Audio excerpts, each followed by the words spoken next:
This week on NWP, I don't know, is there still a country left? We don't know. We really just don't know. Oh, please, God, help.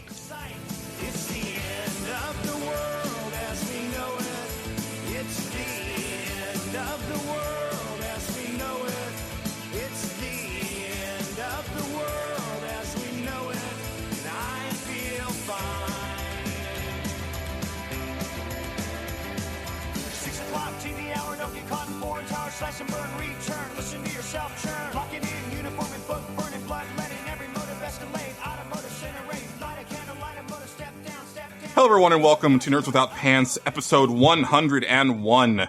I am Julian, and I'm joined as always by Patrick. Which alien are you voting for? I voted for Kodos. And Angelo. Kodos is a monster. You need to vote for whoever the other one was. I forgot their name. Fail, just get off the show. Sorry. Get off the damn show. At least I know where it's coming from. That's true. That's a step up for you. Wow. He's still with us. All right, and we also have a very special guest. He is a friend of the show. He is a fellow retail trencher. He is a decorated soldier in the Fart War of 1998. We have Danny. Hey, everyone. Nice to meet you. Danny, thanks for being on. Yes, Danny and I go way, way back. He worked with me back at Gamefellas, and we have lots of fun stories from that time. And it's cool to have him on the show because he's actually a pretty hardcore video game collector. And as someone who, like, for me, who's been just dabbling in this stuff recently, and I think some of our listeners are into it too, it'll be cool to pick your brain on that later on in the show. So thank you again for being on. Sure. Thanks for having me. Yeah. It's been a long time too. Like this is the first time I've talked to Danny in quite some time, so it's kind of exciting for me. Yeah, it has been quite a while. Yeah. Alrighty. So yeah, this is episode 101. We are recording this literally on the day of the presidential election. We're not looking at the results, but this won't be coming out till Sunday, so you will know by then. Either way, it's probably bad. But we'll see. We're not really a political podcast, so we're not going to get deep into it. But this is like one of the only, probably the only election where I'm actually kind of paying attention. So I think it's safe to assume that nobody's really happy. There's very few people that are really, really happy about this. Right. All right, but enough of that. We're here to talk about some video games and just kind of put that out of our minds for a while. And as always, we're going to kick off the show with the stage select. So let's go ahead and jump into that.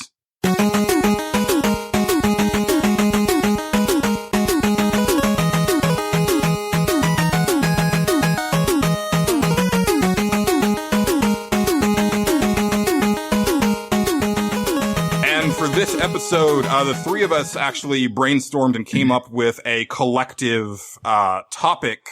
And we decided to do one that's actually kind of in the zeitgeist since the Nintendo Switch was just announced. About a week before our last episode, right? Like a few days before our last episode was recorded. It's still relatively new. We don't know a lot of stuff about it. So we decided that we wanted to know from everybody one thing that you want above all else from the Nintendo Switch. And, Angelo, I think I'll have you kick it off since Sure. Danny, he's listened to the show, but I'll give him a little bit of time to get into the format. Mm-hmm. And yeah, let's start with you and then we'll see where you're at.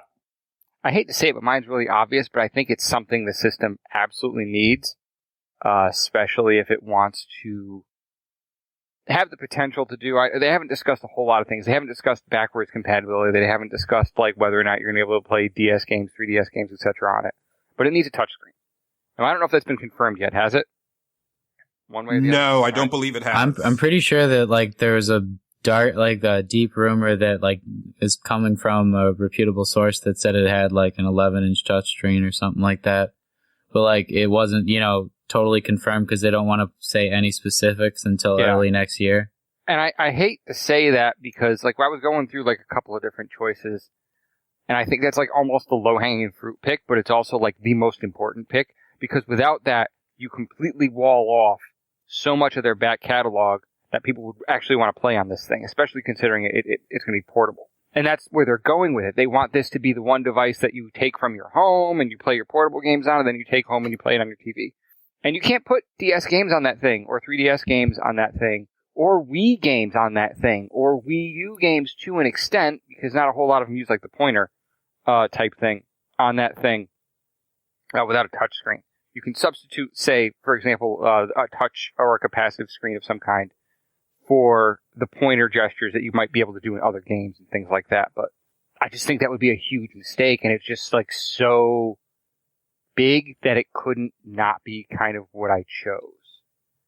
And they do need to go to their back catalog for sure, because that's one of the strongest things Nintendo has going for it is just its history and its releases up to now. Well, I think they only declined the physical copies would not be playable, right? So they're going to go digital. They are going to go digital, but again, the whole thing is if they don't go digital and have a touch screen, there's a lot that they can't do from their other platforms. Mm-hmm. Now, do you think that they would actually go that extra mile to make that stuff work, though? Because my thinking is that, I mean, it probably is a touchscreen simply because you have like an entire generation of kids who expect to be able to interact with a screen by touching. You know, like there's kids who will look at like, you know, older screens and like start like touching on them and nothing happens. They don't know how to handle that. So I feel like it has to be a touch screen since they're always gearing towards a younger audience anyway. But my thing is that I don't know. Oh, cause you brought up like Wii games and Wii U games, like, yeah, as far as using the pointer, like you complained about this before, Angelo, how like trying to play Wii games on the Wii U and then, you know, you can't do the Wii remote on the gamepad because, you know, they didn't put that in there. And then similarly, like if they want to do like DS games on the Switch, I just don't know if that, I don't know how much work goes into that, but I feel like they wouldn't be like really trying hard to get like DS and 3DS games working on that sucker. It is kind of I guess it's kind of a double pick then in that regard, because you're right. You know, they haven't really shown a whole lot of respect for their back catalog past the SNES. Like even the 64 has representation, but it doesn't have a ton of it, if I remember correctly. Right. And the GameCube, well, their support for the GameCube was you can put the discs in the Wii, and the Wii U just laughs at them.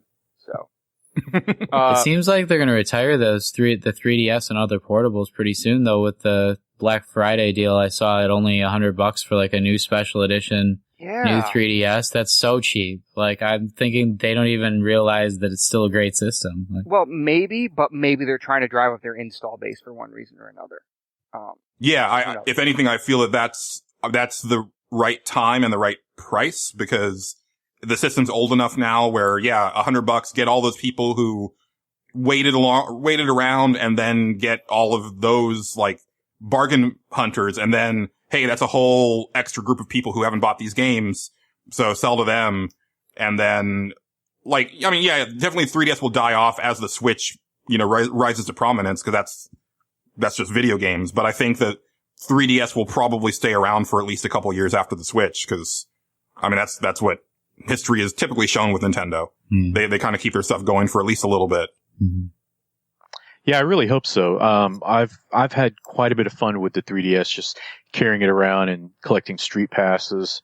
Yeah. Last time I really did that was at a big anime convention here in town, and I got so many street passes from doing that, and it was so addictive. It is. I'm really going to miss that.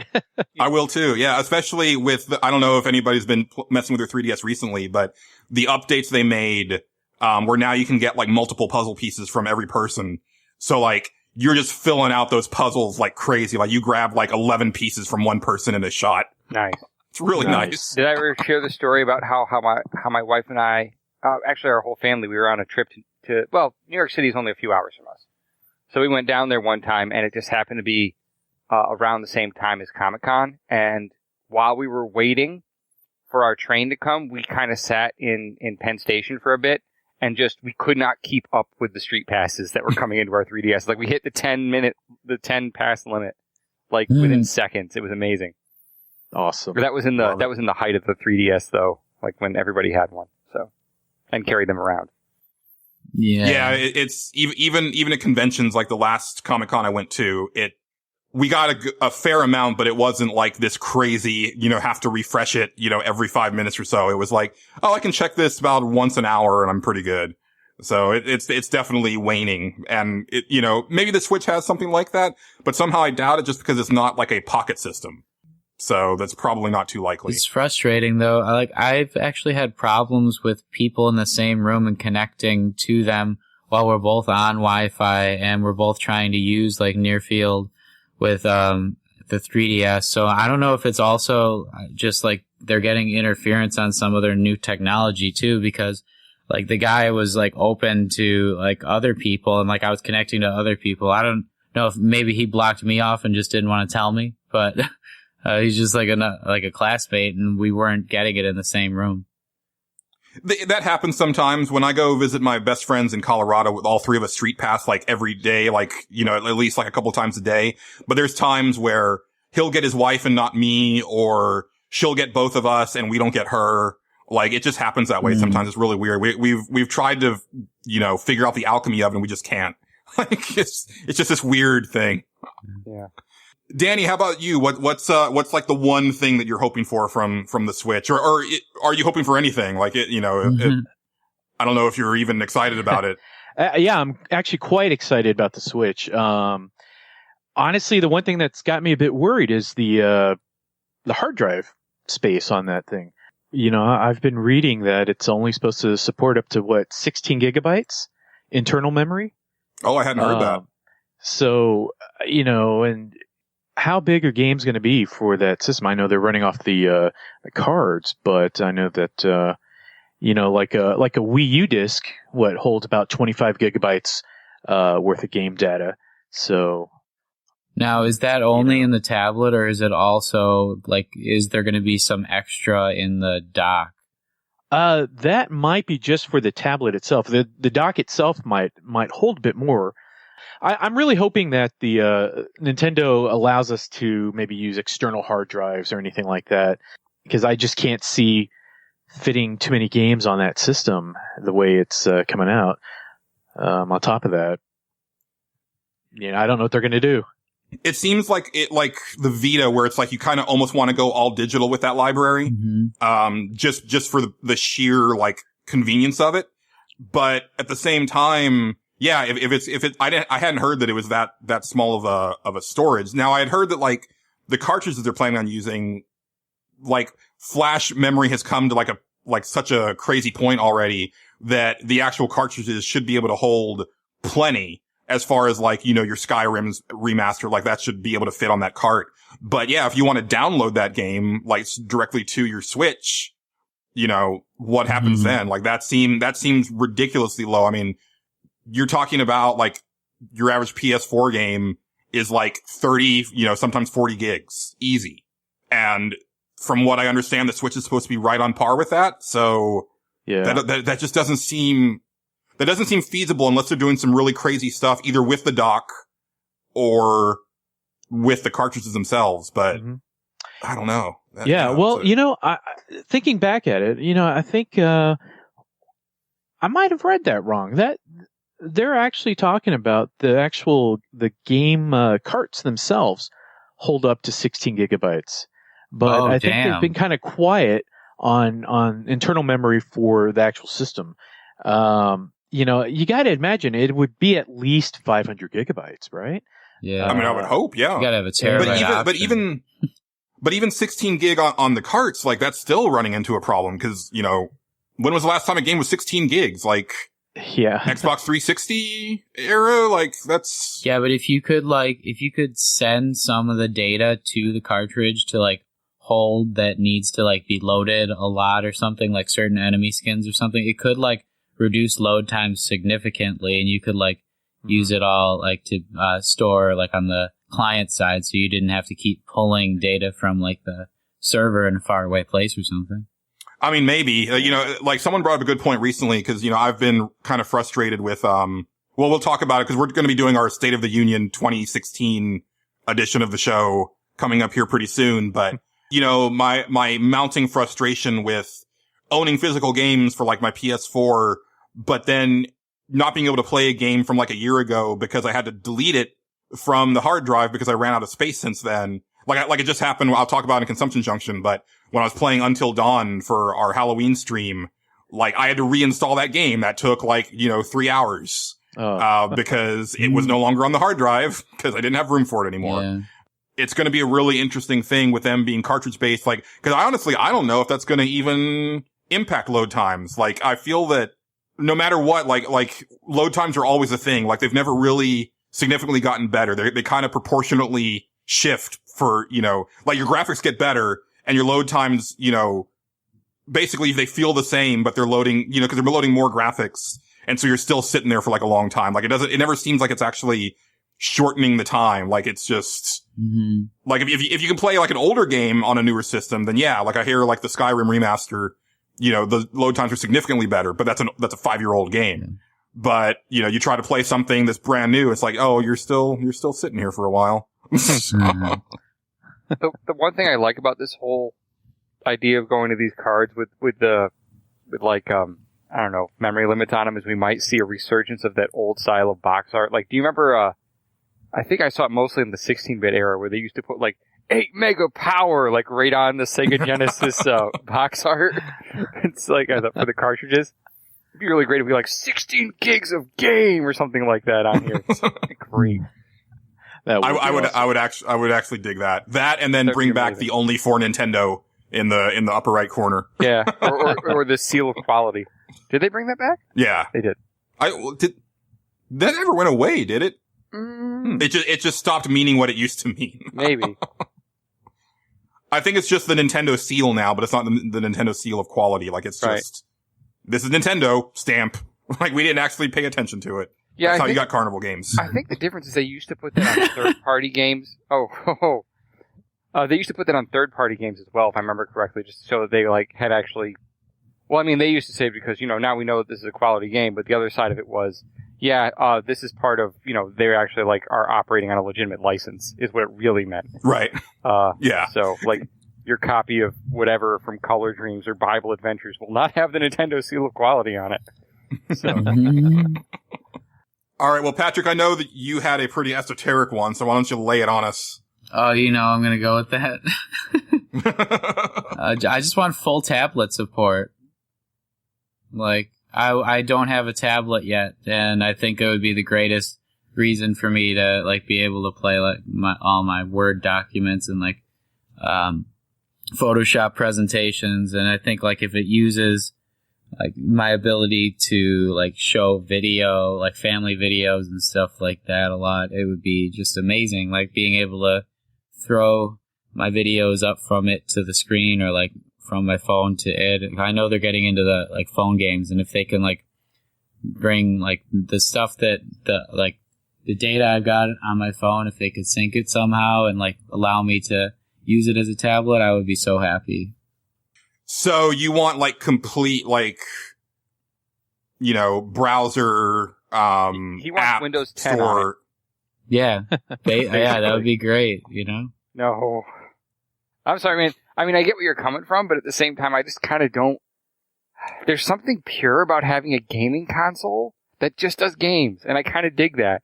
Like, I have a gaming PC, and I will use that for games and whatnot, but I don't know. Maybe that's just me being old. But like, Patrick's I wanted a kid. to be like stunted though, like more of a USB thing, like basically like transferring files and being able to show files on TVs and stuff. I don't know. Okay, so you're saying like I could drop a PowerPoint, hello, mouth, presentation on my laptop, throw it on like a key, like a thumb drive, put that on this thing, and then put it on my TV. Yeah, but also I'd be able to use Algorithm or something in the new MacBook Pro, and I'd be able to like turn it into a DJ turntable, like with the touchscreen or something. That would be amazing. Like, if I could bring like my file from the computer or like any kind of song, like a big gigantic song, put the MP3 onto the Switch, and then use it as like one turntable, it would be so fun. And then you hook 2 switches up, 2 turntables, and a microphone. Well, you remember back when they were showing those commercials for Wii U, they had people watching videos on the tablet, and then they were swiping it and throwing the picture up onto the TV. Yeah. and playing golf on it, using it on the ground and everything. They never really got around to doing that. No. And it was kind of disappointing. I was like, hey, what happened to that? Yeah, still a vision. That thing did not deliver on a few, I don't know if I'd call them promises, but, yeah, the visions. We'll go with that. Didn't deliver on a few of its visions. Yeah, I mean, all three of the systems, if we're being honest, like all three of them have failed on certain things that they announced at the very beginning. There's still certain features of PS4 that I'm waiting for that aren't there. But here's my thing. That makes sense to me, Patrick, like, especially since we're saying that, like, just like it makes sense that it should be a touchscreen because that's what people expect now. And it makes sense that it would have, like, apps, especially with Nintendo moving into the mobile market, right? Like that, it makes perfect sense to be able to play, like, Mario Runner on the Switch. My thing is that adds to the cost. And I know that Angelo disagrees, but I really feel that the system needs to be at maximum $250. But I really feel that I would want it to be $199 just to have like the holy shit, it's $200. Take my money.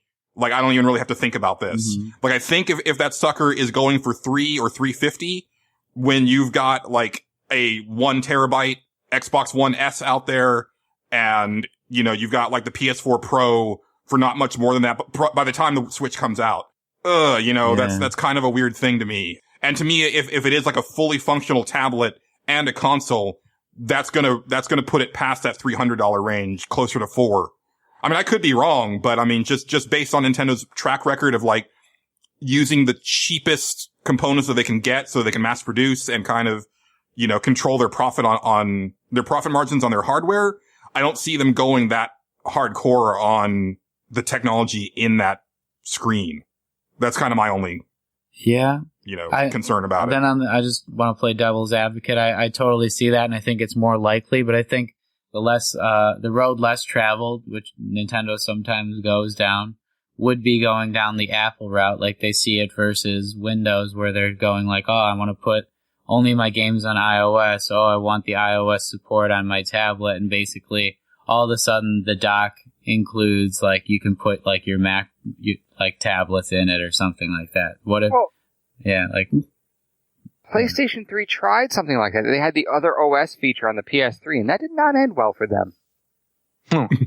So, I don't know. I think maybe Nintendo might have even seen that and said, probably not a good idea for us either.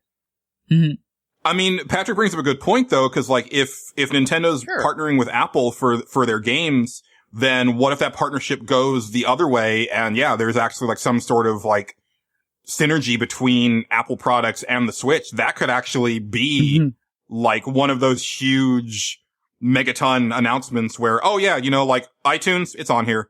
Like your whole library's on here. Yeah, this thing has access to the App Store. Just download it. Yeah. But also like all of your stuff that you've purchased through there, all of those like iOS games that you have. Yeah, they're on here. Like all that stuff works. That would be huge. Yeah. But that would be a move that I don't see either one of those companies making. Like Apple is very much like it's an Apple product or it's nothing. We don't care. Right. And Nintendo is kind of the same way, really.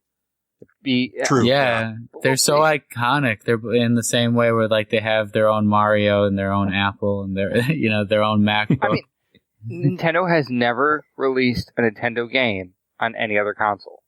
Sega has released Sega games on Nintendo consoles when they had competing systems.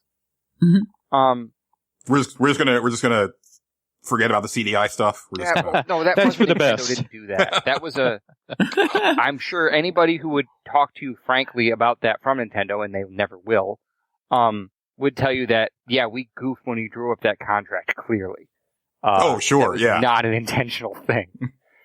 But Sega doing what they did when they released like some of their games on the NES and stuff like that was very intentional. So it's kind of strange. But I think that's definitely like a dream goal more than, I hate to say it like this, but something practical. Like I don't see that actually happening, but at the same time it would be cool if it did. You know, I could totally see how people would do that. Like, man, I just need this, and I can take it to work and use it for work stuff, and then, I don't know, whatever. Have games I can play on it, too. Yeah. Well, my hope is actually kind of partially practical and partially like a dream scenario, because somehow I don't see it happening, even though like I feel it needs to. And that's, I want new IP, guys. Like, I want new games. Like I really feel, and I've mentioned this before, but like, you can't, okay, so here's the example I have. At my job, there's a woman who is 73 years old, and she's about to retire in about a year. She is the only person in the company who knows the ins and outs of the main computer software that we use for our day-to-day work. She's 73. Nobody knows how she does the stuff that she does. That's going to end badly, right? Miyamoto is, you know, it's basically when it kind of comes down to it, and I know that this is like a gross, like, underestimation of like the people that work at Nintendo. But when you think about the high profile people and where like all the ideas come from, it tends to be Miyamoto and Aonuma. I know that there's a new Miyamoto and a new Aonuma and a new, you know, Iwata in that company that have been there for years and maybe aren't, you know, maybe they're like 20 years younger, but they're there. They're just, you know, lower on the totem pole. I want those guys to be elevated to where they need to be to make new stuff. Because when Nintendo makes new stuff, it tends to do pretty well. Splatoon, not my type of game, but it did pretty darn well. And yeah, more Splatoon, definitely. But more games in that vein, like, you know, give us new Nintendo. Like, as much as I love Mario and Zelda and Metroid, you know, there's room for the next Mario, Metroid, and Zelda as far as like, not sequels to those games, but franchises of that magnitude. They're in there. They're somewhere in that company. There are people that work at Nintendo of Japan that have those ideas, but, you know, they're working on new Super Mario Bros. 18 and, you know, Legend of Zelda, blah, blah, blah. So that's really what I want. And I just don't know if I see it happening. You left me speechless. Yeah, that was a pretty good one. I want to see Balloon Fight come back, but that's a very selfish wish. It's not new IP either. It's a really bizarre wish, It too. is. I just have a whole lot of childhood memories tied to that game. But anyway, when they put their minds to it, Nintendo comes up with amazing stuff. And you can tell when they phone stuff in, like, as much as I love Mario Brothers, like, after the first new Super Mario Brothers, it was like, hey, this works, let's make more. And it really felt like it. Like, oh man, you got some Activision in my Nintendo. How did that happen? Or Ubisoft, really, actually. But anyway, something new is good. And I mean, yeah, Splatoon. Holy cow, I love that game.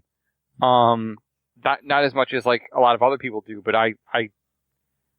the stuff it did for how people process first-person shooters, I'm surprised it hasn't been copied yet, because that is just brilliant.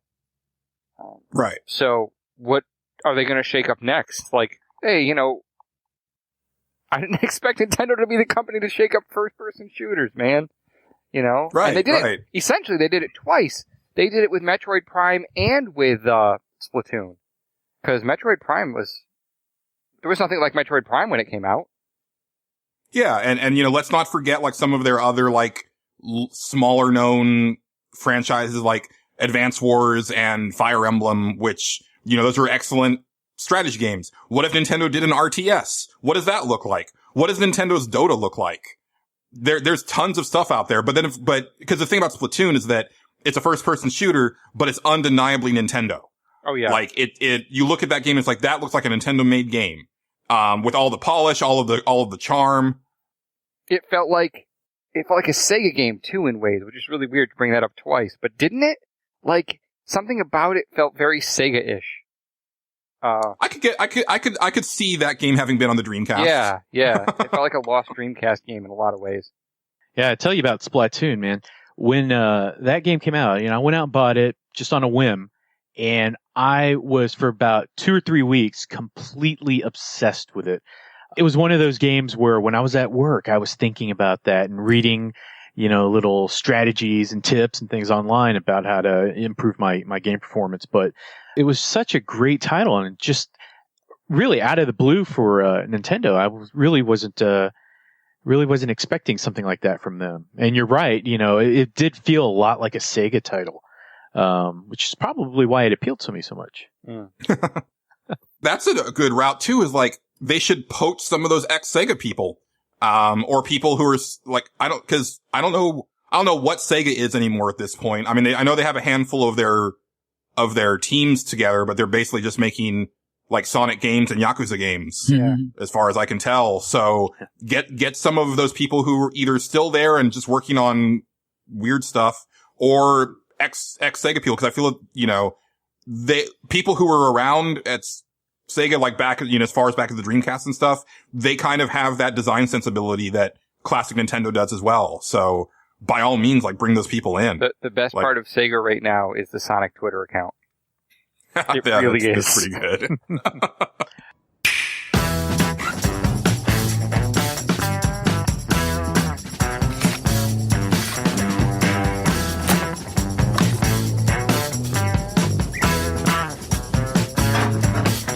From the moment we met, you could see that I was filled with desire.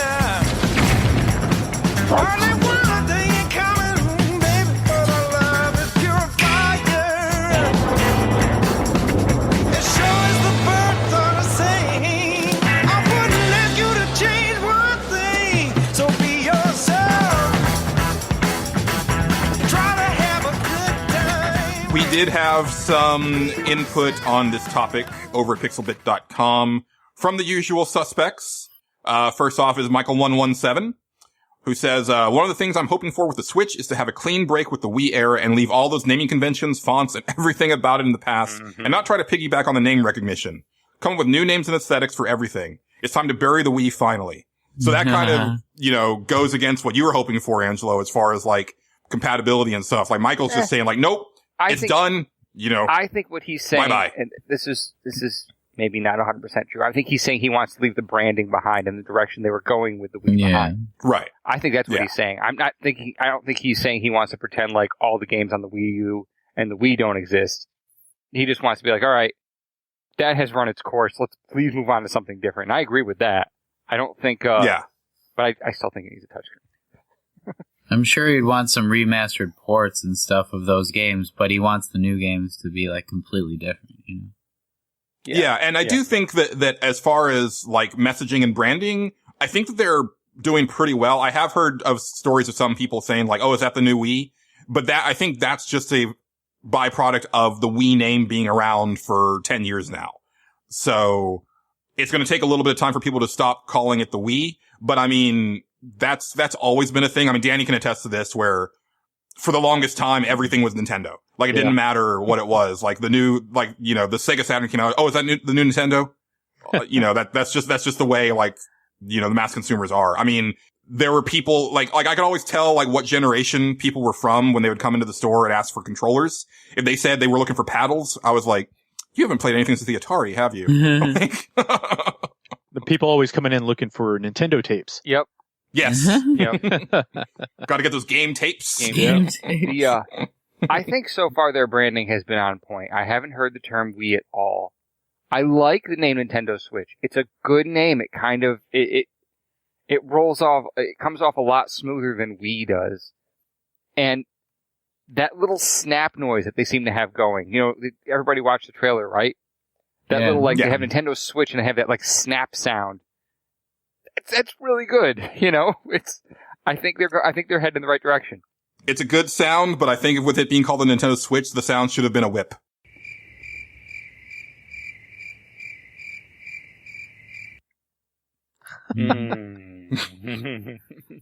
It's funny because in coding, I'm sure that they're using a switch for when that actually occurs, like to switch the screen, like from the handheld to the desktop. And I'm sure someone was like, it's a switch.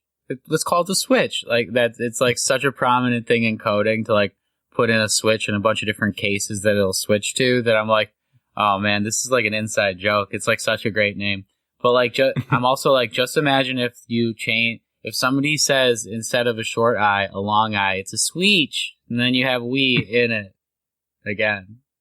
Yeah, let's not. We don't need to do The that. Wii That's is exactly back. what Michael doesn't want to The happen. Switch is a Switch. Let's see. Xrian says, he wants true third-party support. He says, I want to see Nintendo recapture third parties.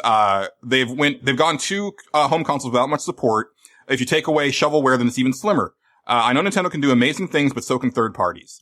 I would love to be playing Overwatch on the go. And I want to see what unique thing Kojima can come up with, like he did with Boktai on the GBA. I think that's the dream, but Nintendo's been pissing off third parties since pretty much the jump. Like, back in the NES days also. Like, it's just that back then the Nintendo was like the heavy hitter, so they had to play ball. But I think, once, and this kind of a recurring theme for me is that I feel that like the Nintendo 64 was like that moment in time where they messed up, and they've been behind ever since then. And I think with third parties, it's like, well, you're saying that we have to, spend all this money, manufacturing carts, and they don't look as nice as the PlayStation games. And, there's always other hoops to jump through. Like, we don't like doing this, so see ya. And I think that it's been that way every time. It's just, it happened really, really fast with the Wii U this time. Like, faster than any of the other systems. But I don't know. I love third party support. Like, one thing that I heard brought up on, the Square Roots podcast that was interesting to me was that they may not have like the AAA console third party support that people are wanting, but where do all of the quirky third party developers from the 3DS go? They've got to go to the Switch, right? There's really no other place for them. They're not going to go to the Vita. The Vita's, just barely hanging on. So in that sense, it's like that stuff. I mean, we're going to get some really quirky RPGs on the Switch for sure. And just like some of Japan's like zaniest ideas, that's where they're going to end up. So that stuff I think is going to be really cool. I think you just hit on like the perfect thing about like their marketing. Well, the way that they're going to get the support is from like forcing the handheld to go to the desktop when making it all in one. So I think that they'll get that just from the 3DS, I hope that that's the case. I mean, I think most of us, right? Like the hardcore people, like we're buying this. We probably already have an Xbox or a PS4. That's kind of a given. This is going to be a backup system for most people. So in that situation, do you need Overwatch? No, but it'd be cool to have it on there. Mm-hmm. But, do I need like a really quirky RPG from Atlas on there? Yeah, that I probably need. Because I'm not going to get that elsewhere. So for sure, that's where I see the third party strength happening. But, it's all up in the air right now.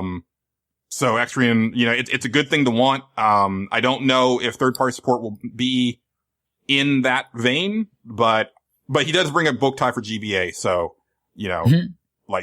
like some quirky third party portable type stuff on there. Yeah, I totally love this. Kojima's not tied down. No, he's not. But he's also kind of a graphics snob like I am. So he always seems to try to go for the bleeding edge with his tech. Except for obviously Boktai, but that was a long time ago too. Lastly, over at Pixelbit, fellow Pixelbit writer Casey says, what I hope for the Switch is GameCube Virtual Console. No HD re-releases. Give Sega a quick, easy way to put Skies of Arcadia onto a modern device so they no longer have an excuse. Yes, I'm prioritizing a port of a 16-year-old game over third-party support, innovative new IPs, and battery life. It is unacceptable that only Dreamcast and GameCube owners can play that game. Also, otherwise, GameCube games on the go. Also awesome GameCube games on the go. Yeah, GameCube is kind of like that system lost to time. Because, like you said, Angela, I mean, they did do some virtual console stuff for the N64. Not a lot of it. But my problem is that, like, the virtual console, like, that's so much money that they're leaving on the table. I swear. With each system since the Wii, they've supported it less and less. And to me, it's like, no, get all of that stuff on there. Mm-hmm. Get as much of it on there as you can. Like, maybe not all of it is going to sell gangbusters, but just the fact that you have it on there, that it's available for people so that people can say, like, oh, I remember such and such game. Yeah. Let me go see if it's on. Yep, it's on there. Let me go ahead and buy that for $5. Like, it's a no-brainer. I did not buy any virtual console games on the Wii because I knew that there were all these problems with like the account binding and stuff like that. And if like your Wii broke, you were basically SOL on those. The only virtual console game I bought for the Wii U was Earthbound because that's how you can play Earthbound. And then I've bought a few games on my 3DS, but that's because I kind of have to be able to play Punch-Out all the time anywhere.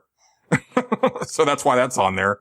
So yeah, I'd love me some GameCube support on that. I honestly need those games. Like, I didn't get the Wii U, and I didn't get many of the games on the Wii because I just didn't have like an account tied to anything at the time. I got like a couple of them when I put like my Bomberman like in one time, and I got Gunstar Heroes, but that was it. Like, I fell off really quickly, and I want to play all those ones that I've missed, and I don't know if they're going to cater to me, but like if they do, that's like an easy way for me to buy that system, and I'll just like trade the PS3 in or something. Right. And we do have a few more entries over at Twitter. Again, you can always tweet at us at NWPcast. We have one from our friend JD over from Pixelbit. He's at a myth known as JD. And he says, overall, I just wanted to have a smart and modern interface with features you'd expect from a home console. They've been behind. And yeah, they've been behind since the N64. And I don't see that changing anytime soon, unfortunately. That being said, I mean, I've got problems with the way the PS4 and Xbox One's interfaces are too. So if Nintendo can somehow make a sleek and simple system, like, that works for me, you know, and give us some good online support and give us some goddamn achievements. Come on. It's 2016. I know not everybody likes them, but you know, Angelo, that if you could get like some badges or something, I don't or hate some medals, them. I just don't chase them.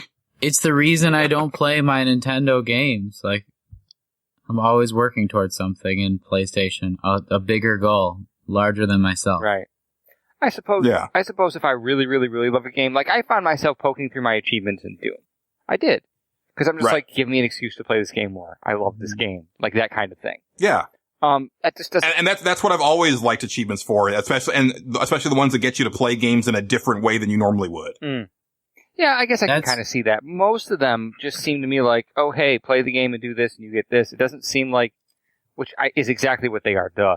I don't know how to explain it. Like, most of them feel really dry to me. Most of them don't feel very interesting, so it just doesn't feel like something worth chasing. That's why, like, Animal Crossing is so addictive, though. They do have a little bit of it, you know, like they want you to collect all the butterflies or something like that, all the different types of fish, and then you get, like, medals in the game or something like that, but it doesn't, like, go to, like, a Mii or something. It should level up your Mii, and you should get, like, new skins and stuff or something like that. And that'd be cool. Yeah, maybe you could tie it into, you know, some of that Street Pass style stuff, you know, as you're playing, you know, a game and you're unlocking stuff. Maybe you unlock a little puzzle piece for your, you know, your little sticker collection or something. Yeah. Or your Mii ends up like if you have like a lot of achievements on like the Switch, then your Mii is decked out in like really awesome bone armor or something. Yeah. Like, just go crazy with it. Something. It'd be sick if you let could me trade, show off. like, exclusive armor with people that you, like, found on the street. Like, if they could give it to you after they've, like, beaten some bosses. And, like, that new, the Nintendo RPG that includes Mii's and stuff. Did you see, like, all their faces were taken or something like that? And it's, like, got JRPG elements to it. Oh, no, I haven't seen that. Yeah, it's like using the Miiverse. It's like a crazy new JRPG developed by Nintendo, I think. It's looks pretty fun, but I think that if they incorporate these elements we just talked about into it, that would just like take the game to a whole new level. Yeah. What's funny I'd be is totally down for that. That was the original concept when Microsoft unrolled achievements, was you get these points and you can spend these points on things, not you just have a big old gamer score to look at and go, isn't that pretty? You know? Like, they had actually planned that would be a currency, and they never made good on that. Yeah, I remember really that. Cool to see that actually happen.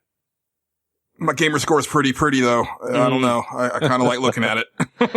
Yeah, it'd be like this one episode of Black Mirror. It's such a weird alternate reality. If you indulge me for a second, it's all these people work on pedaling. They like are in stationary bikes, and every time they pedal, they get like money.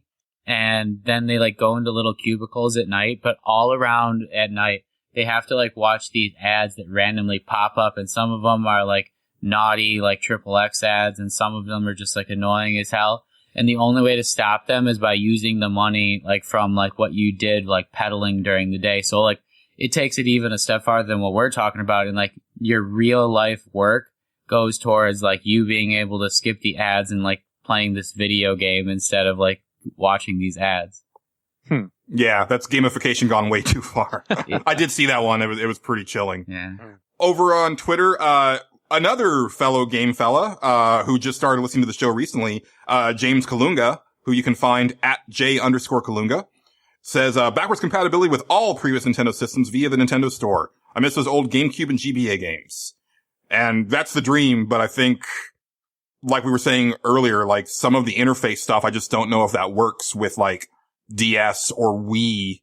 But yeah, any of the older stuff, like I don't see why that stuff shouldn't be on there. Like GBA, like all the old Game Boy stuff, all the old portables, Advance Wars, all the systems up until the Wii for sure should be available. I mean, obviously they would have to do like new deals with third parties, but Nintendo made stuff, like there's no excuse. Guys, I'm sorry, but just like saying GBA made me think this is the system that Advance Wars makes a comeback. This is the perfect system. Yeah. Wow. If this is a touchscreen, like moving the little tanks everywhere, Loved that series. I did too. It's past due, you know, cause like I thought after, Fire Emblem Awakening, like lit up the charts, I was like, oh, it's time for them to work on a new Advance Wars. And then they came out with that codename Steam, which I heard was kind of middling. Or was it Project Steam? Whatever it was. That other weird steampunky strategy game that they Project Steam. Mm-hmm. Yeah. Adam Sexton, who's at Avidkrajam, says, allow for past virtual console game purchases on Wii's and handhelds, if possible, to be carried over and playable. And yeah, I think we've all been wanting that for a long time. I mean, I'll buy Mike Tyson's Punch-Out on every system that you have, but I'd really rather it carry over because I've done it a lot at this point. Kind of like to just be able to like re-download that. That'd be nice. Mm-hmm. Let's see. I think there's one more. And then, our buddy Bobby Bronson from, the TMB podcast at BG Bronson says, honestly, an operating system worth a shit. If it's as easy to navigate as the other big two, then I'll be happy. I don't expect top of the line specs from Nintendo anymore, but if it's not leaps behind, I'm happy. And he says more original IPs wouldn't hurt either. I think all of that would be good. You know, the sad fact is that we have very little information on this sucker so far. Considering that it's supposed to be coming out in March, I would have hoped that they would have more information in that first reveal. And honestly, like, not to get too far afield, but I really feel that this is a perfect example of Nintendo post-Iwata. Because I feel if Satoru Iwata was still alive, there would have been a full-on Nintendo Direct to announce this system. It would have been like an hour-and-a-half long presentation, you know, jointly with him and Reggie. And they would have gone through like all of the stuff, and then we'd have like a lot more information. But, you know, Nintendo was a lot more transparent when he was there, and it looks like they're going the other way now that he's gone. I feel like, though, that if Iwata was still around, that we would not be talking about the Nintendo Switch. He would have had a different vision for this thing. Oh, possibly. But whatever it is, like, you know, if it's not the Switch, but whatever their next thing would have been under his watch, I think we would have had more information this close to launch. This is kind of crazy. It's not quite, you know, Sega Saturn at E3, hey, you can buy it right now, but it's pretty darn close. Yeah. Certainly is interesting. It is. You know, I don't want to say that I'm not going to buy the Switch, because every time that I say I'm not going to buy something, I end up buying it. But I will say, if I'm being perfectly honest, I regret my Wii U and Wii purchases because I didn't play them very much. And if I'm being super honest, my N64 and GameCube, I mean, yeah, I had some really great experiences with a handful of games on there, but did I need to spend that much money on them at the time? Probably not. Right. Because I was getting a lot more excitement out of my PlayStation 1 and my PlayStation 2 around those time periods. So, you know, it's like, for me, like, it looks really interesting. I think it's a cool concept. I like the design, but should I buy it? Definitely not. Will I buy it?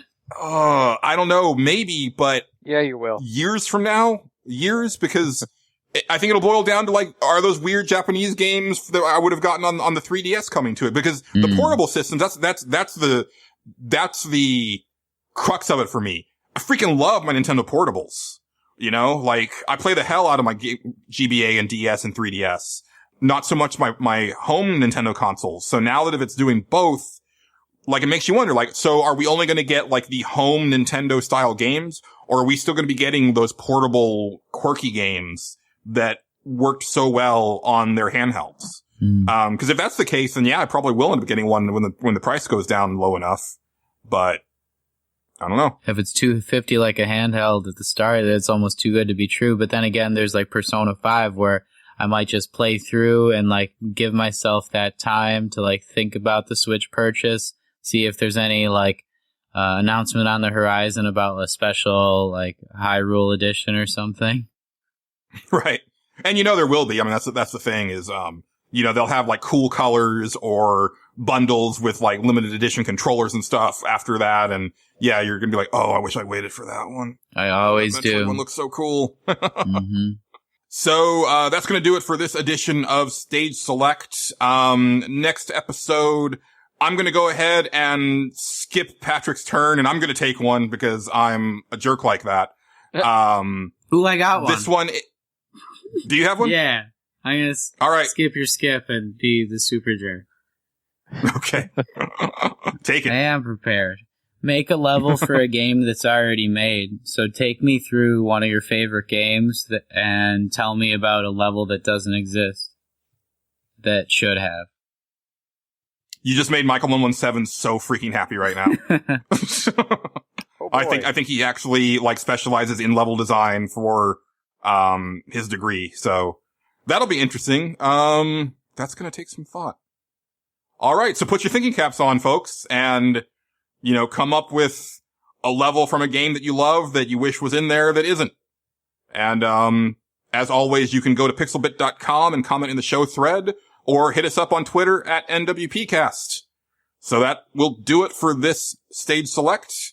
We're going to roll on into some Consumption Junction.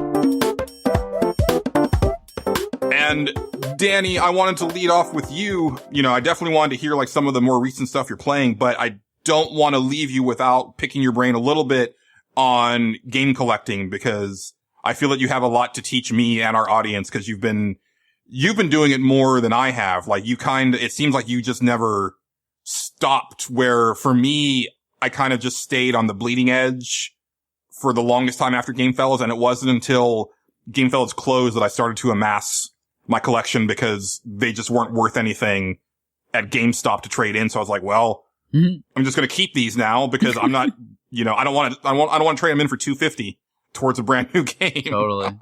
Yeah, well, you know, there was a point in time after I'd left where I actually did kind of really didn't focus on the classics. Mostly just was picking up modern titles, PlayStation 2, Game Boy Advance.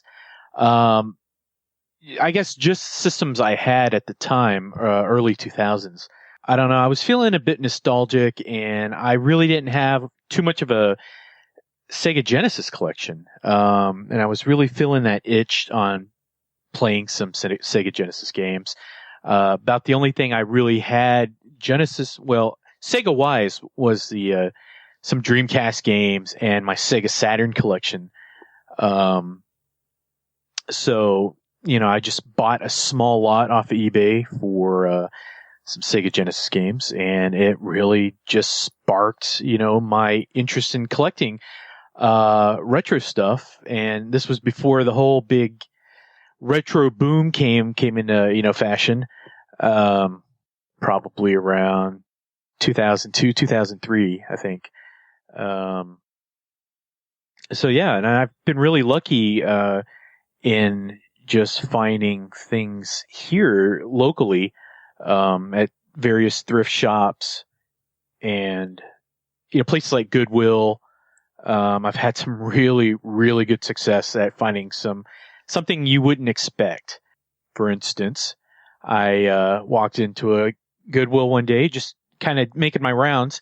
I went to the back where they had all the, toasters and, hair curling irons and VHS rewinders, and sitting up there next to a toaster oven was a Mint Turbo Express. And no, that doesn't happen. Come on. Yeah, this happened. What? I even took photos.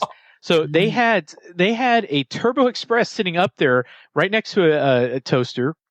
It was marked $4.99.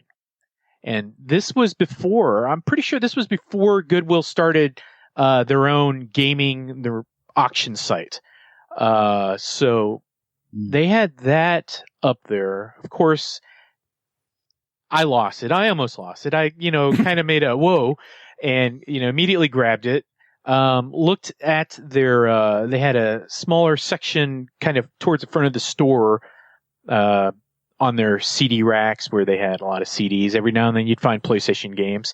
They also had stuck in that CD rack were 2 TurboGrafx games, Bonk's Adventure and Bonk's Revenge, each priced at $2.99 a pop. So I was really pleased to find those. They also had a top-loading Nintendo with all the controllers and everything. It was all bagged up. And I was going for about $50 at the time, which was really pretty good price. But I already have one, so I passed on it. I kind of regret passing on it, just because they're pretty cool systems, and it wouldn't hurt to have a spare. But Right. Of course, by the time I made it back to there, that machine was long gone. So, yeah, but I live on the outskirts of Houston, and like far west Houston, and you'd be surprised at the things that I find in thrift shops. Just random Japanese imports, sitting in a little podunk shop. I've just found some really neat things. I found a PCFX at a half price books. Someone had obviously dropped it off for, I don't know how much they gave for it, but, it was priced pretty well. I think it was going for maybe $126. The games were like, probably $15 a pop. The only unfortunate thing, I did buy it, but it didn't work. The only way I could get it to read the discs were if I stuck it on its side. And obviously I wasn't gonna try and fix it myself because I just don't know too much about those machines. So I had to return it, unfortunately, and I have no idea what happened to it. I don't know if they just tossed it in a dumpster or if one of the employees took it home or something. But yeah, you never know what you're gonna find. Especially out in the middle of nowhere, really. So is that your go-to as far as like tracking down old stuff, checking out like thrift stores and half price books? Cause I gotta say, for me, just starting out on this journey, like I've been hitting up like Goodwills when I pass by them, and it's sad. Like there's nothing. And I hear so many people like on YouTube and stuff talking like, oh yeah, like, just hit up Goodwill and thrift stores. And it's like, well, maybe not in Austin, Texas. I don't know. I've been trying to, and I haven't found anything either. Yeah, I mean, honestly, the last time I found anything good was probably 7, 8 years. Okay. Every now and then, I will come across, like a random Sega Genesis game or a Super Nintendo cartridge, but I think a lot of times now they're just taking those and just sending them straight to the auction warehouse where they put all the games online for sale. I think you gotta go to everybody got wise all at the same time. It seems like it's sort of like with comic books back around 30 years ago, or maybe 25 years ago, where it's like all of a sudden people realize, oh, comic books are worth money, and then it just like made this incredible like crazy gold rush for comic books, and it feels like that's what's happening with retro games right now. You gotta go to like a garage sale now where someone just like is giving the space away, basically. Yeah. I should try hitting up some garage sales here and there. be surprised. But- A lot of people know what they have now. Because the internet's there. Yeah, It is, but sometimes you just need to get rid of the stuff. Sure. You know? Like, I'm in the process of getting rid of a bunch of comics, and I know some of them I can probably sell for a pretty penny, but there's a couple long boxes that I'm literally just going to take to half price books and get whatever, I'll take like them. the $2 or $3 for the box that I'm going to get because, you know, hey, you know what was a really great manga series? Dragon Ball. You know what was a really dumb idea? Publishing it as a monthly comic book in America. Oh. And you know what was even stupider? Julian collecting it for like 3 years straight. Oh my god. So I've got like a long box full of like Dragon Ball and Dragon Ball Z monthly comics that I will practically pay people to take them off my hands because it's just taking up space in my closet. And it's like, why did I do that to myself? So sometimes it's just like, I don't want to mess with it. That's You know, hilarious like- because I bought like the first 10 Dragon Ball mangas, and like I eventually gave those away too because they just took so much space up. I read them and they were all great, but like I felt the same way, and the person that I got them from gave them to me for like $10 for like 10 of them, and like it's like way too cheap. It's just like it takes up so much space you can't like afford to keep it. Yeah, but try putting those into like regular size monthly comics. And not only do you not get through the story in any like speedy fashion, but you're talking about like a shelf space about like, you know, a foot long versus like a 3 foot long box. And it's like, no, this is no good. I was gonna say I'll take them, but I'm not sure anymore if that's the quality. No, it wouldn't be worth it to me to send them to you. Well, so what about online, Danny? Do you do a lot of eBay stuff, or have yeah. you shied away from that? No, I've got no problems with going with eBay. You know, I import a lot of stuff, particularly Sega Saturn, PC Engine. Those are two of my favorite systems to collect for, and you know, just trying to build up those collections. Mm-hmm. You kind of have to, you know, hit eBay, and you can find them for some really good prices. You know, I try to buy in lots if I can. A lot of times I'll get some duplicates, but you know, that's unavoidable really these days. I've had some, you know, I've had some pretty good finds, you know. You can get some really neat games, for a fraction of the cost. Panzer Dragoon Saga, you know, goes for a pretty penny here in the States, the US release. And I think I bought my Japanese copy for probably about $20. Nice. You know, it does have, you know, you're going to need some Japanese, you know, reading skills. But there's plenty of walkthroughs that you can use to help you with the game. Another trick with that one is just watch the opening cinematics, for the game, like on YouTube or something. Just watch the cinematics. You'll get the story from the American version, and then just play through the game, and you'll know what's going on. Yeah. Possibly, if you're not finding things to your liking as far as price goes, you might also want to check the Yahoo Japan auction site.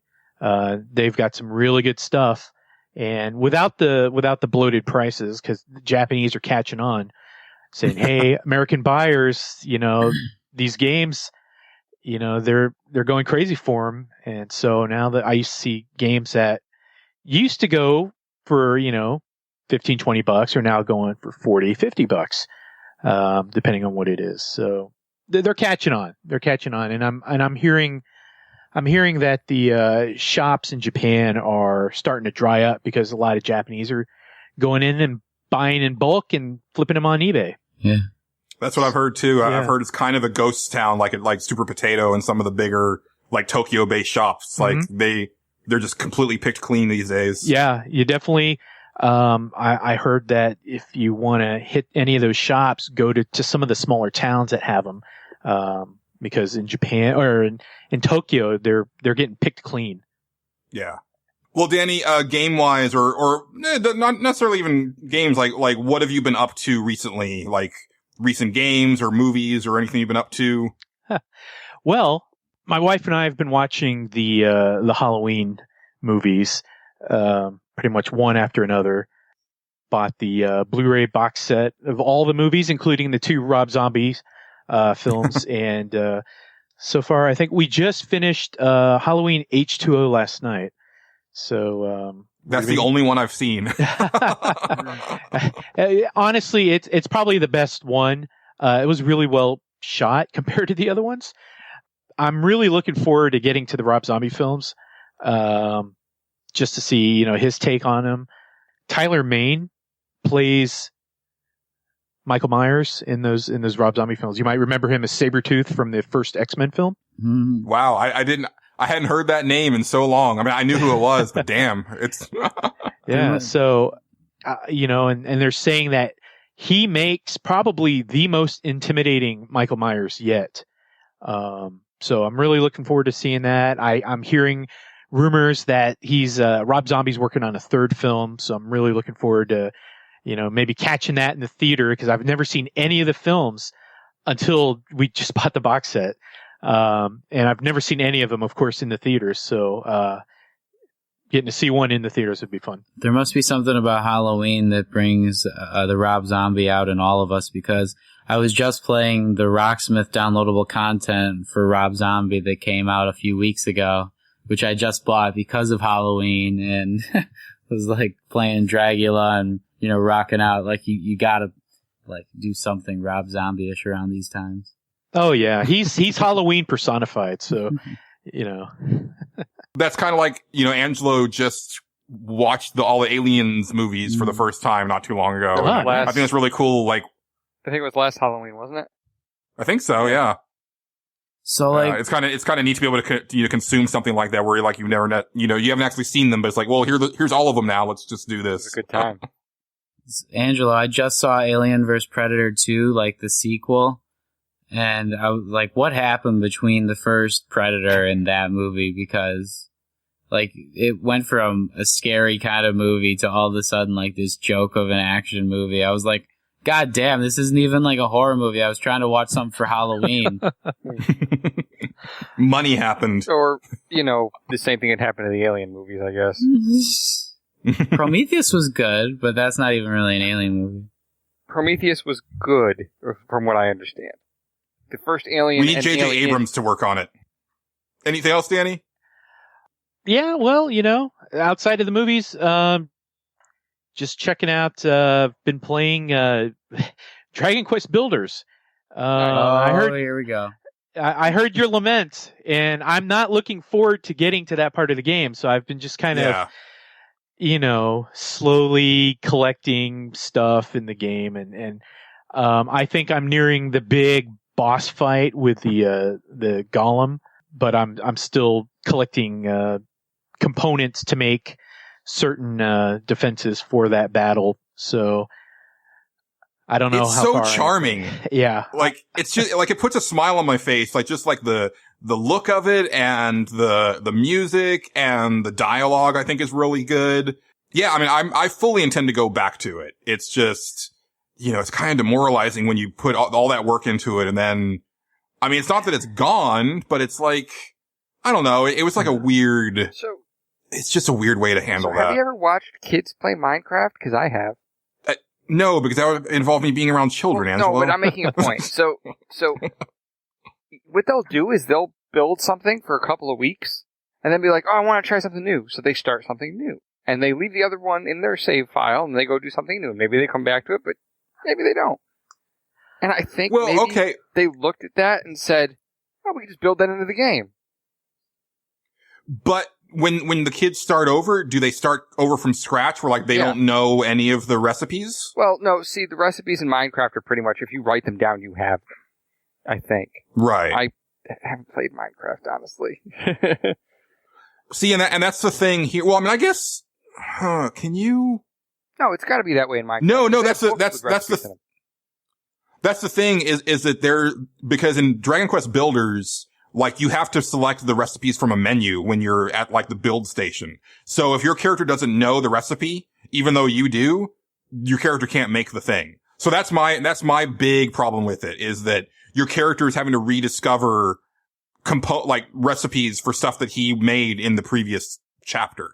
That's like really the biggest problem that I have with it. I can deal with starting from scratch for each chapter, but not knowing that stuff is really weird to me. That doesn't make a whole lot of sense no matter what way you look at it, honestly. Yeah. Yeah, I'm probably in the minority, but I actually preferred the Dragon Quest series over Final Fantasy. I don't know. Maybe it's just the whimsical style of the game, the look. I know Akira Toriyama's artwork really kind of goes a long way with those. Yeah. It stayed the most pure to its original vision. That's true. Yeah. And I think Toriyama's art looks so great in 3D. Like, starting with, like, Dragon Quest VIII. Oh, like, I just think it pops so well. That game is gorgeous. I love that game. It's just one of my favorites. Yeah. And even like, the recent Dragon Ball Z games, like Xenoverse, like, I think his art style translates so well to, like, a, cell-shaded polygonal look. Yeah. And I like, that's one of the reasons that I just love looking at Dragon Quest builders. I'm like, oh, these characters are so pretty. Like, all of this stuff is just so nice, and the way they animate and just everything about it is just, like, so aesthetically pleasing to me. Yeah, definitely. So yeah, outside of that, that's really all that's been going on. Cool. It's my go-to after work relax game, so. Yeah. It's nice to just chill out with it. Like I said, like, I'm almost done with chapter 2. But I haven't gone back to it and I'll talk about it in a little bit, but World of Final Fantasy has taken over my world. But I fully intend to finish chapter 2 and then probably move right in and do chapter 3 and then let it sit for a little bit and then do chapter 4 and then sit and go to 5 and finish it out. I think that's going to be it's probably going to be like about a year-long endeavor for me to finish the game, but. Where does 15 come into it? Because there's that coming in 10 days now, Is it? Oh, no. We've got almost 20. We've got, right? Wait, I thought it's the 8th now. It's not till, it's the 29th. It's the 19th, I thought. No, 29th. Oh. It better be it's the 29th. No. I'm gonna do some fact checking. Yeah. On Nerds Without Pants, which we never do. Hold on. I could have sworn, because I thought I had enough time. Listeners, don't go away.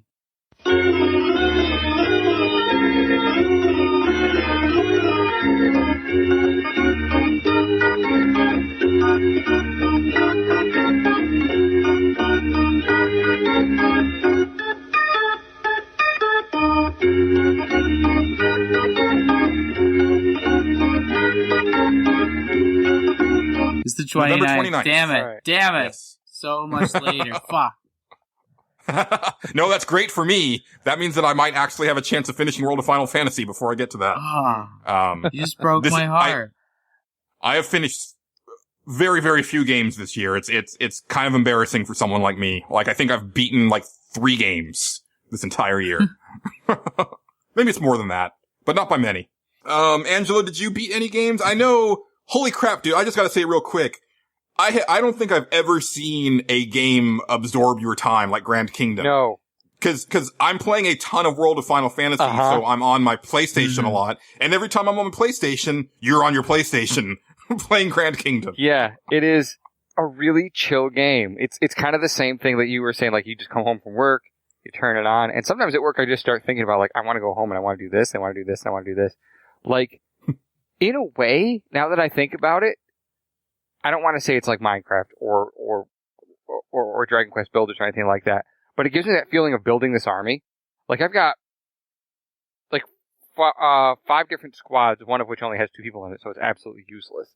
That I'm basically building and crafting into the army I want to make, and they're like 4-person squads, except for I have this one awesome girl who like just summons a dragon and rides it, and she takes up 2 slots. So, but yeah, I just think about, well, what if I did this, and what if my character learned this skill, and man, where do I find these scrolls? And I find myself like Googling stuff to find out, like, no, I'm at work, don't do this. But yeah, and it's just, I don't find it stressful, even though I still don't fully understand the game. That sounds like a weird thing to say after I put over 30 hours into this game that I haven't fully wrapped my head around it, but that's part of the enjoyment, is just figuring it out, if that makes sense. Sure, yeah. It's all about the mystery. Yeah, and it's just, it's like a puzzle and a discovery and an exploration of the game itself, like even the mechanics itself, which aren't always something I enjoy. Like, I would really like to know what all of these stats do exactly before I put points into them. But, like I mentioned before, I could always just use a scroll and roll everything back to 0 and then improve my character anyway, and then just put the points where they need to go next time. So it all just works. And, the one thing is, and I mentioned this before, I think people are going to be talking about this game, I really do. It has an online component. There's servers that are running that are processing these wars that are going on between the 4 major, governments on this continent. And at some point that's going to go down and you're not going to be able to do that anymore. And that is a part of the game. It will not make the game unplayable when they go down, but it will, change a component of the game, I think, and a chunk of it will be lost. So that's kind of, I don't know how long they keep the servers running for. And I'm kind of nervous about that because the game isn't terribly popular from what I understand.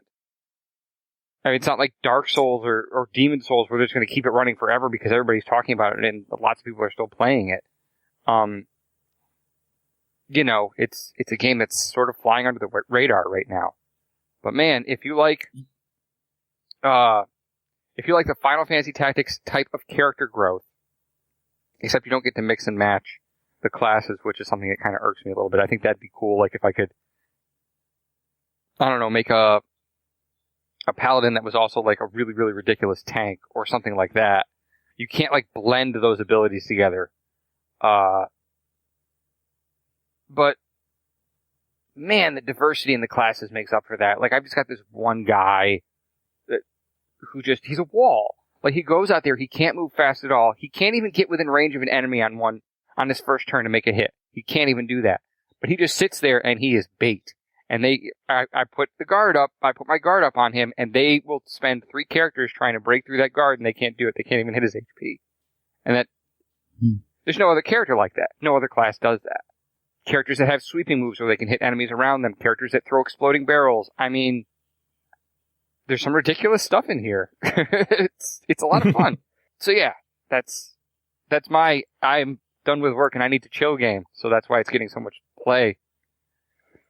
I dig it. I think, like, I don't know, other than Doom, I don't know if I've heard you, like, really get absorbed in a game like that. Yeah.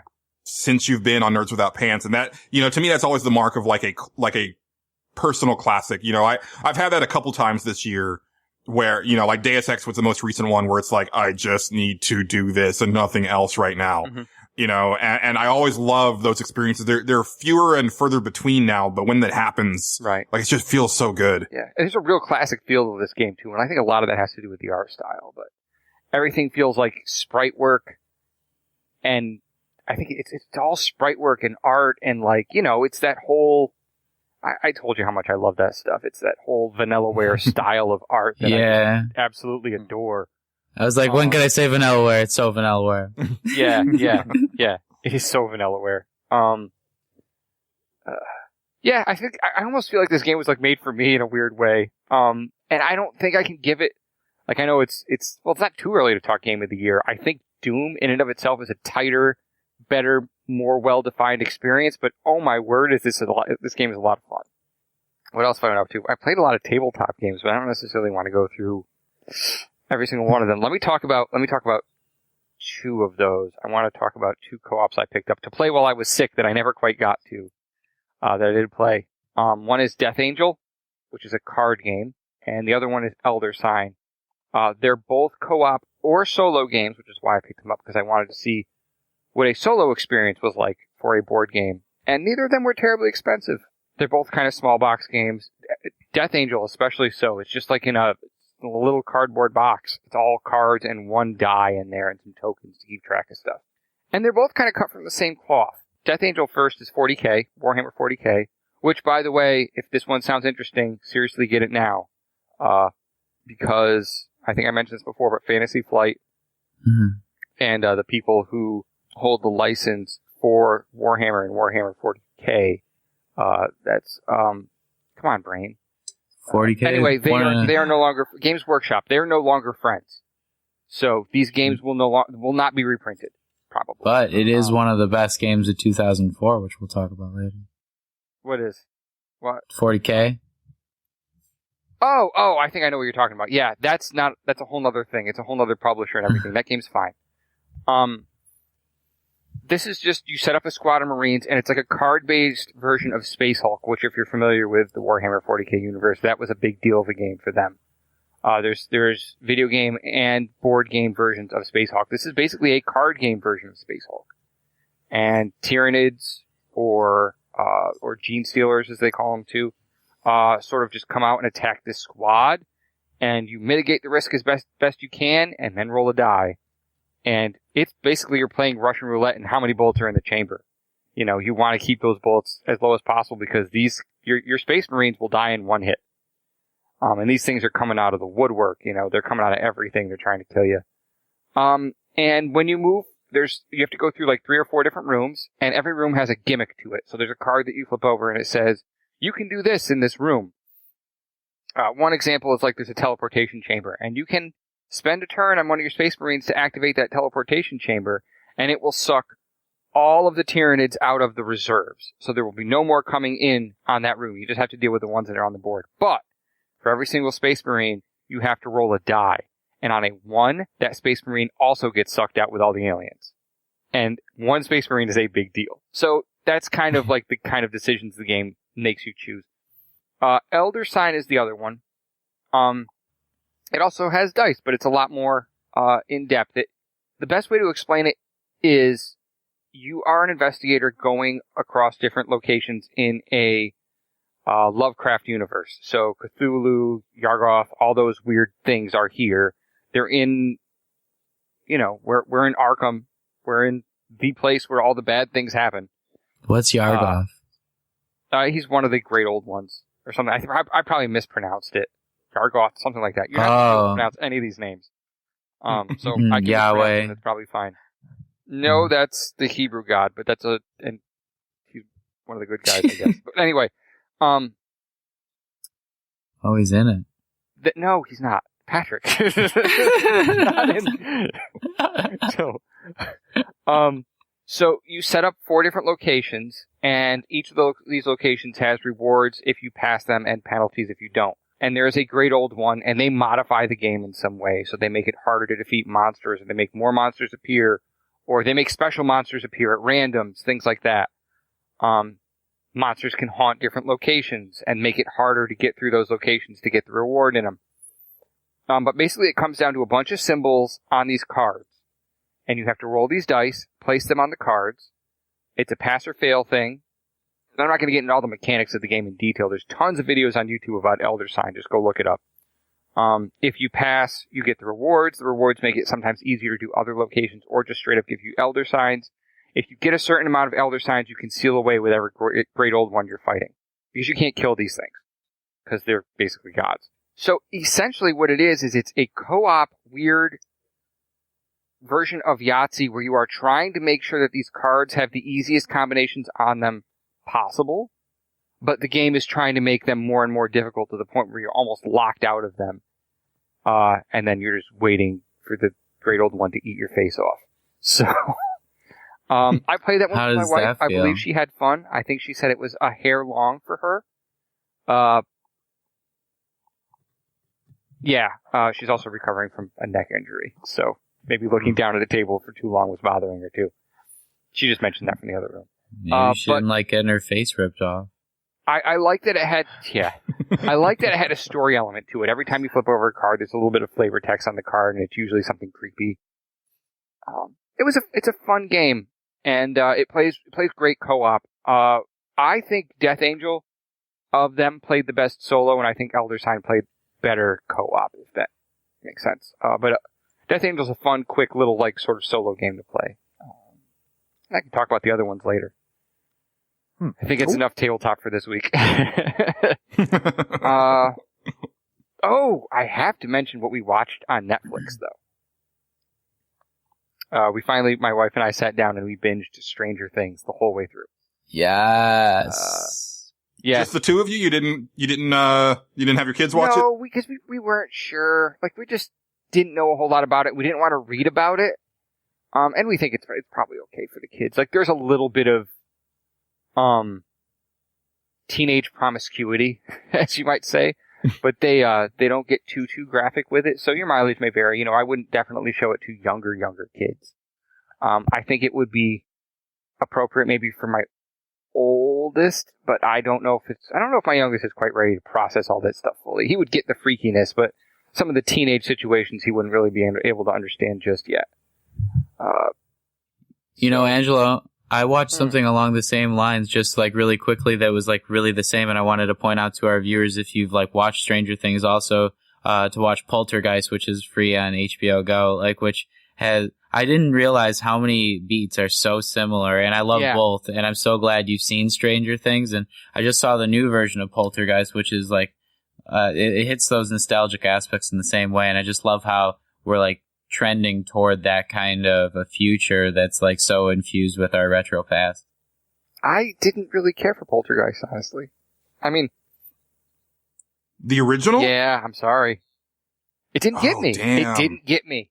And it just seemed, when I saw it, maybe I saw it too late, it came off kind of cheesy to me. And that's just, it just didn't work.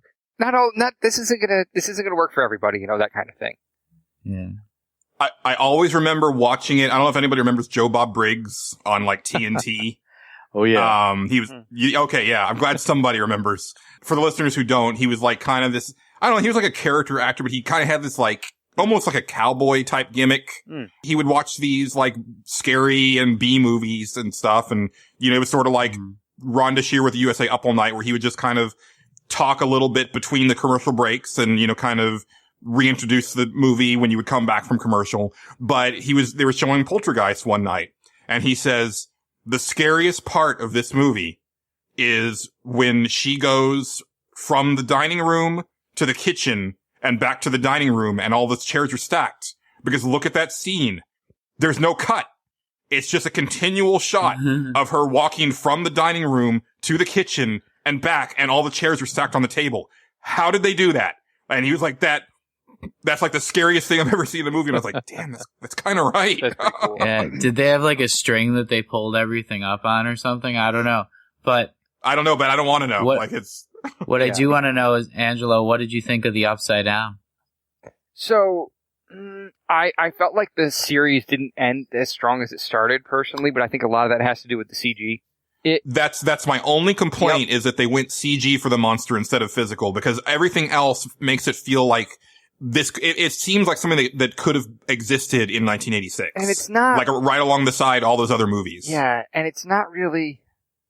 I don't want to say it's bad CG. I don't want to say it's cheap CG, but it really stood out as being CG. And kind of the whole Upside Down, and a lot of the logic in the Upside Down, like even while I was watching it, like fell apart. Like my brain works in ways where it tries to figure out what's going on. I think it thinks sometimes deeper than the author wants me to about certain things. It's like, just be along for the ride, man. And sometimes I am, and sometimes I'm not. Like with Poltergeist, I wasn't, and with about midway through Stranger Things, a little bit earlier than that, like the first time they did the full monster reveal, I'm like, oh, it's CG. And I don't like them doing the full monster reveal that early. Just showing arms and legs and teeth abstract from everything else lets your brain just go nuts and make it the scariest thing imaginable. The first shots of it, just silhouetted or just with like bits and pieces of it, were way more terrifying than when you saw it as a whole. Especially me, because of the whole, I don't like things that look like human beings but are off, and how that really freaks me out. Because this kind of had that going for it. So, what else is there? But I just thought when they went full Upside Down, like going into the Upside Down world, and that's when it got kind of weak. So, last couple episodes, I'm going to be like, kind of like, but the overall ending I thought was good. You know, I thought the way they wrapped everything up and the way they finalized it, it was just like a little bit of that, end of the ride was just kind of like, oh really? I was expecting more kind of thing. Sure. But I would, 7.5, 8 out of 10, definitely worth the ride. That kind of thing. Yeah.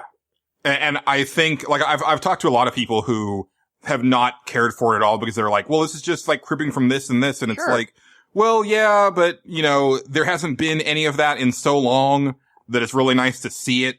And yeah, like, you can definitely see all of its influences right there. I mean, even the font of the logo is like very specific, but yeah, that's the thing is like, I think you will know within like the first like 5 minutes if it's for you. Mm-hmm. Like if you're not on board with it. I feel that way also with like the Wachowski brothers, or the Wachowski's, Speed Racer movie. Cause I love that movie.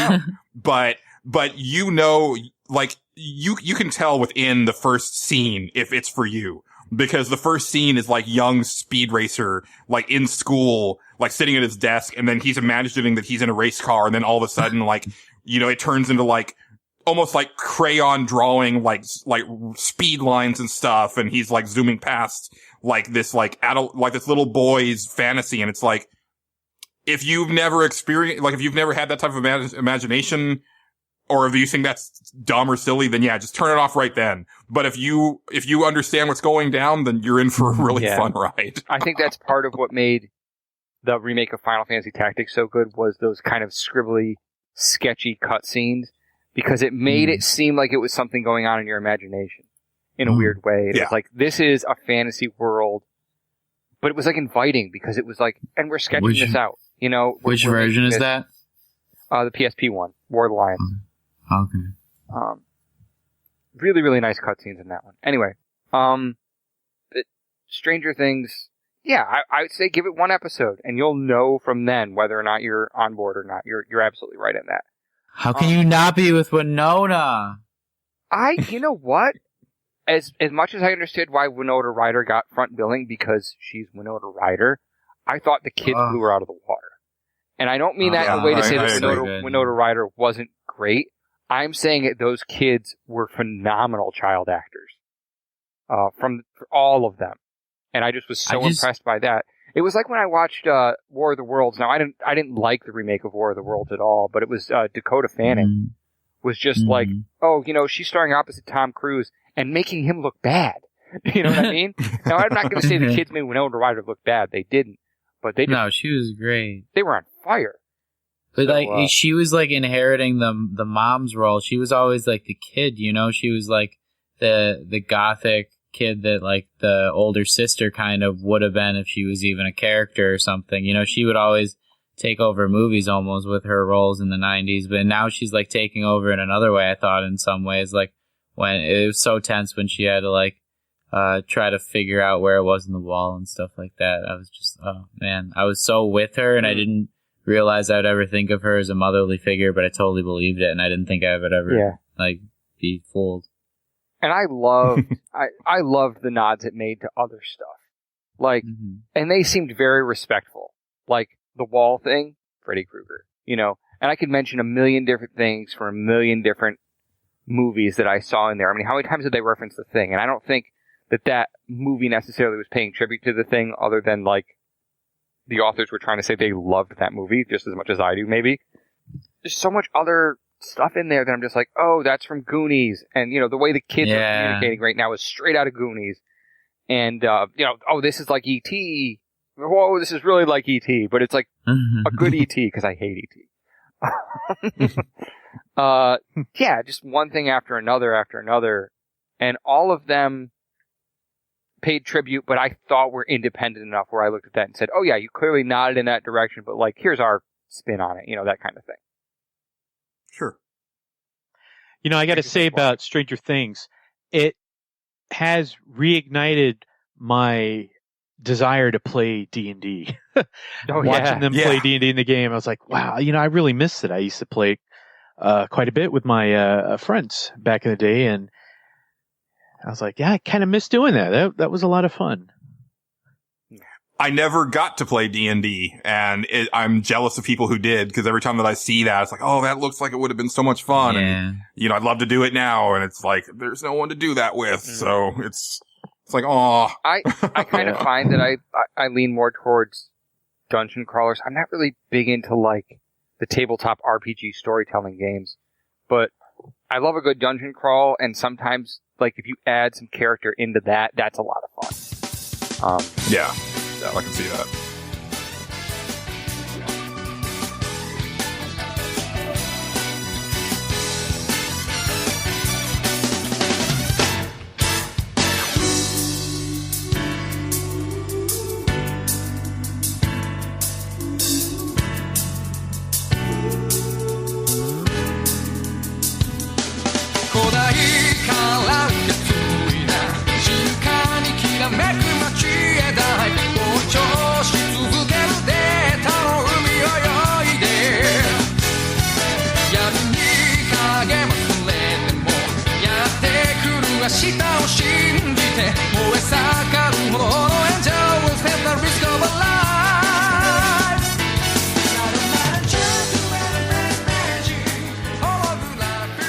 Well, Patrick, tell us about Sombra. Oh man, I wasn't even thinking about that. Shit, I've got so much to say. Get ready. Man, but I've been actually playing Battlefield instead of Overwatch. What? Yeah, it's like affected me in ways I didn't realize it would affect me. I even wrote 2 poems about it already. Yeah. And this is like the first Battlefield I really got into. And I like can't stop playing it because it's like so good from a single player and multiplayer perspective. I forgot that I was going to bring Patrick's Poetry's Corner back like in episode 100. Lucky for you viewer or listeners. But, I don't know. I did want to like read a collection of some of my thoughts on like playing Battlefield because it was like, I don't know. There's some really funny stuff going on because of the random, like patches that they haven't made yet that like, there's like weird glitches in the game and like, it's so realistic at times and so great, like using chemical warfare and stuff like that. And like just everybody like looking the same and like you being in the trenches and stuff and all these like guns and skins that I'm trying to get. But sometimes it can get really funny. And I just wanted to say, on the battlefield, I know I'm better at putting on a gas mask on my face. It must be getting caught on my heavy tank grenades or my mortar in my pocket. I've crashed a lot of planes. I've seen a lot of chemical gas in the fray too. I got caught on barbed wire. I wasn't able to reload in my tank sometimes, but I still shared a few moments when I was number 1. Because yeah, I came in first place recently. And it was a big moment for me. Nice. Yeah. Right. I don't know. Battlefield is so good. And if you ever wanted to... I just think like Overwatch should take so much from Battlefield. And Battlefield could actually learn from Overwatch too. It needs like a competitive mode, but it rewards you for like just about everything. You can get like partial kills, suppression, disabling vehicles, stuff that you don't get in Overwatch. The only thing I could think of, like this weird thing, like I was like, what if you die, but like because you died, like someone else was able to kill the person? You should get credit for that, like for like 10 points or something like that. So that's even more things that they're giving you. But like they give you so many like things to go for, like medals, and Overwatch should learn from that because Overwatch doesn't have like get 10 suppression assists or something like that. You know, like get 10 objective captures for like this medal that'll appear on your body skin or something like that. But then I was thinking, like, Battlefield needs more skins. So, like, each of these 2 guys need to, like, mingle with each other. Like, I don't, like, have a child somehow. And if they could, like, think about it, like, 64 on 64 Overwatch, like, in these maps where you're trying to capture 5 points at a time instead of just 1 and moving the payload, it'd be crazy. I think if you were going to go that big on Overwatch, then they'd have to introduce vehicles. Oh yeah. Just to, for some variety, but also just because the play field at that point would have to get so big that it wouldn't be fun to just like walk, try to get back into the fray. Right. On foot. But, maybe Overwatch 2. I mean, they're definitely in the long haul for that one. I watched all of the BlizzCon stuff and it was like, freaking all Overwatch except for like 2 things. It was unbelievable. Sombra is like my favorite character. I can't wait till she comes on to the PlayStation. She's already in PTR for PC, and I'm so pissed, like, I don't have my, like, laptop yet and can't, like, buy Overwatch because I'm gonna need to get it so that I could play these things quicker. But, she, like, actually is, like, a tracer, and she does, like, hacking maneuvers, and since I'm in cybersecurity right now, that's, like, right up my alley. Plus, I know Spanish, so, like, she's from Mexico, and, like, was in Los Muertos or whatever. I've already seen the short. The short's cool. She talks, like, with Reaper and stuff, and I won't spoil things, but, like, yeah, she's on the same team as Reaper and Widowmaker. Widowmaker's still useless as ever. It's hilarious. Like, even Reaper's fed up with her, but that's all I'll say. It's just, she's got really, really cool moves, and she's like an opposite tracer where you, like, set something down, and then you go into the battle, and you can, like, press rewind onto it, but you can also, like, hack things around there so they're not able to be used for, like, 15 seconds, just the same amount of time that, like, your thing that you can go back to is. Like, you can hack a med kit so nobody can pick it up until you come back, basically, because you can pick it up still. You can also hack everybody's moves, so, like, they can't be doing... You can just shut down specials if you get it off. And you can also be invisible. So there's, like, a lot of stealth and a lot of cybersecurity hacking going on that I'm a big fan of. Yeah, she, like, her announced trailer and everything was really cool, and it got me really excited for her. And I'm definitely getting that game if I can get it cheap enough on Black Friday, like I've said. Like, if I can grab it for, like, $20, I'm totally getting it. But she seems like a character that I could really get into because it seems like you can do a lot of assist type stuff that doesn't necessarily involve you needing to be in the fray, but also not necessarily being a healer. Like, I don't mind healing. Like, I actually like using Mercy, and I typically hate healing in video games, but I also don't necessarily want to be like a frontline in the thick of things type person. Like, I kind of like being able to, like, oh, let me help you out. Let me help you out. Oh, let me shoot this guy, but then let me go help this guy again type of thing. And that's what she seems to be. You know, I don't know if it's because it's not as friendly for sharing or something as Battlefield, but I didn't share Overwatch as much as I have with Battlefield, though, and I just wanted to say to everybody that, like, if you wanted to check out some of my matches, like, I've got, like, the last 15 minutes of a few matches. They usually go, like, 20 minutes to a half hour, though, so, like, you know, it's not the entire match, but, like, it's a good portion, and you could see, like, on my YouTube channel, like, a bunch of, like, what's going on, and if you're, like, in a squad of 5 in the new Battlefield 1. It's, like, really, really fun. So if you're interested, yeah. Yeah, that's Patrick Kijek, right? On YouTube. That's right, just my name. There you go. Yeah. Excellent. Oh, you know, I did say I was like, into, like, some eclectic stuff these last couple weeks, and I've been listening to a lot of music. Last couple weeks? Yeah. But, okay. Angelo, I wanted to talk to you about some new music. I was wondering if you'd, like, been listening to anything on, like, Spotify or anything, because I've been listening to, like, so many good albums this year that I thought, like, it's, like, almost like a rebirth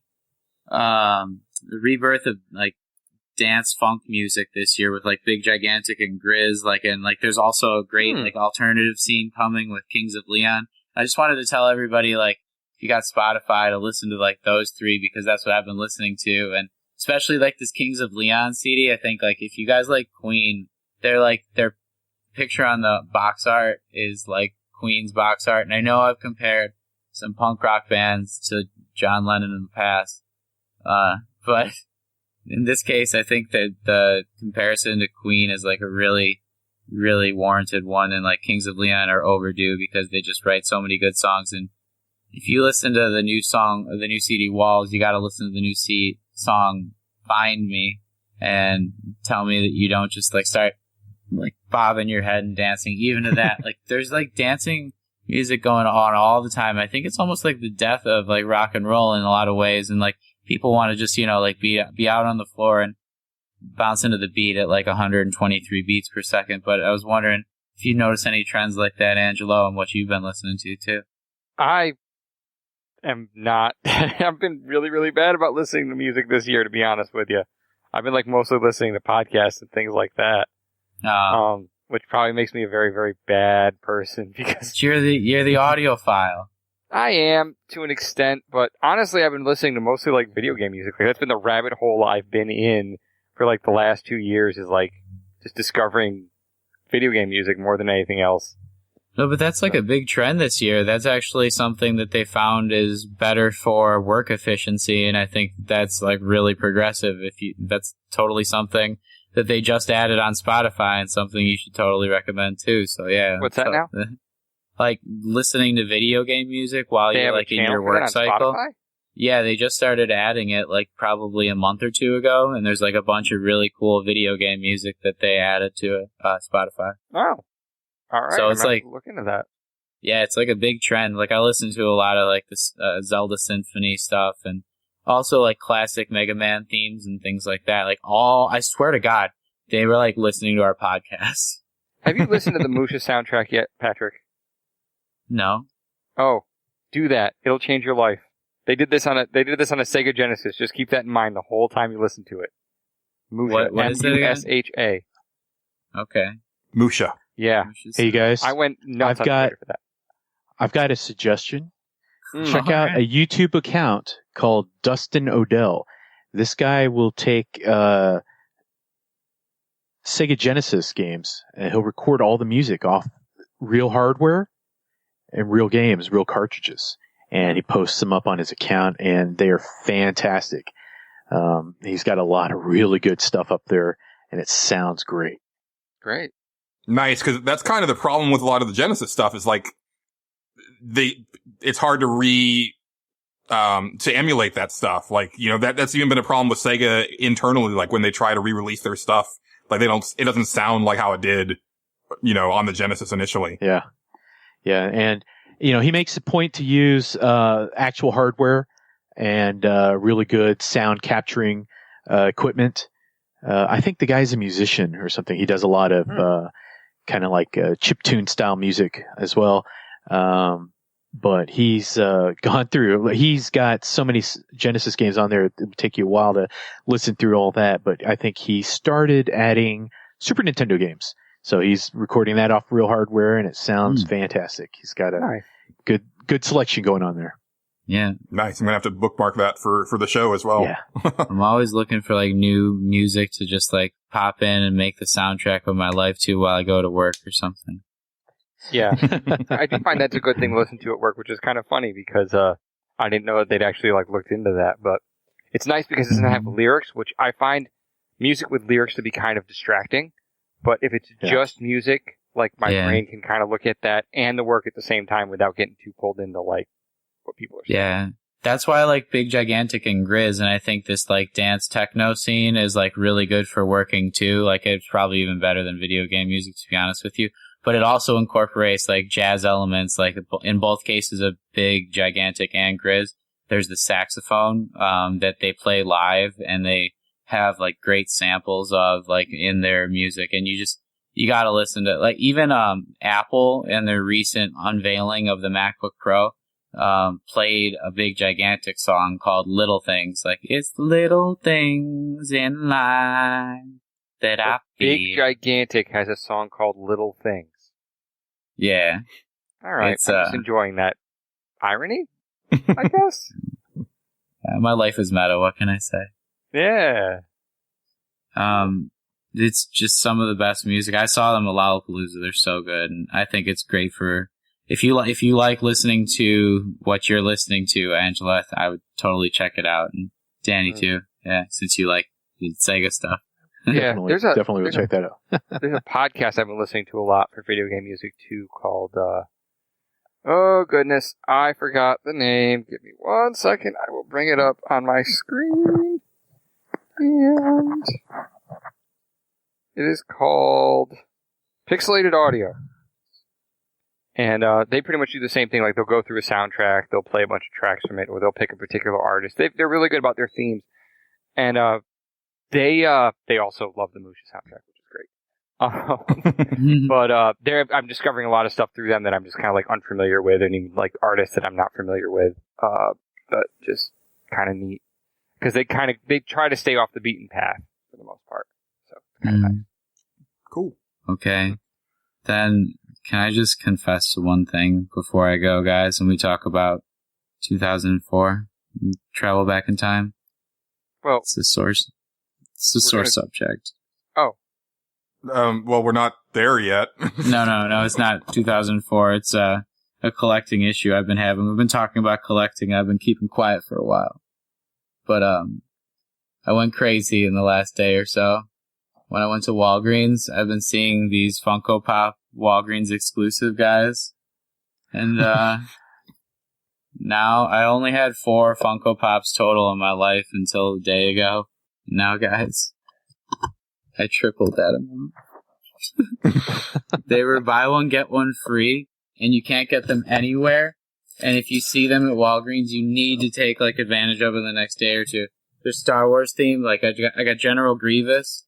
I got Venom from Marvel, which is not, and I got Spider-Man 2099, which, like, if you've read the Dan Slott comics, you will love Spider-Man 2099. He basically saves the universe. And AT Driver, but, like, I don't even know who this Kit Fisto is. He's a Mace Windu friend.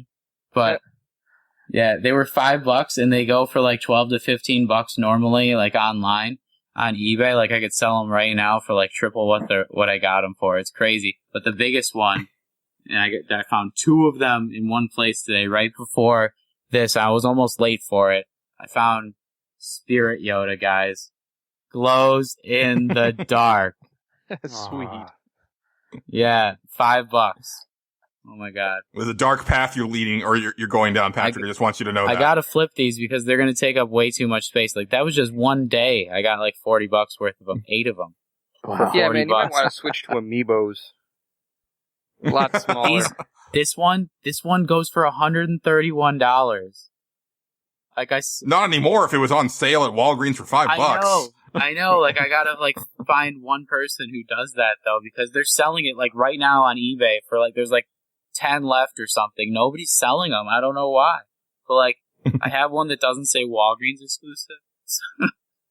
Maybe the Walgreens thing brings the price down, but I don't think so. Some of them are going for like, they're packaging 2 for $40. It's crazy. I'm not like they're really hard to find, and people have been talking about them for months, and then like just like the 3 places right by me got like 10 of them in, and they're like all gone now because I bought them all. Well, you know what they say. Once you Funko Pop, you can't stop.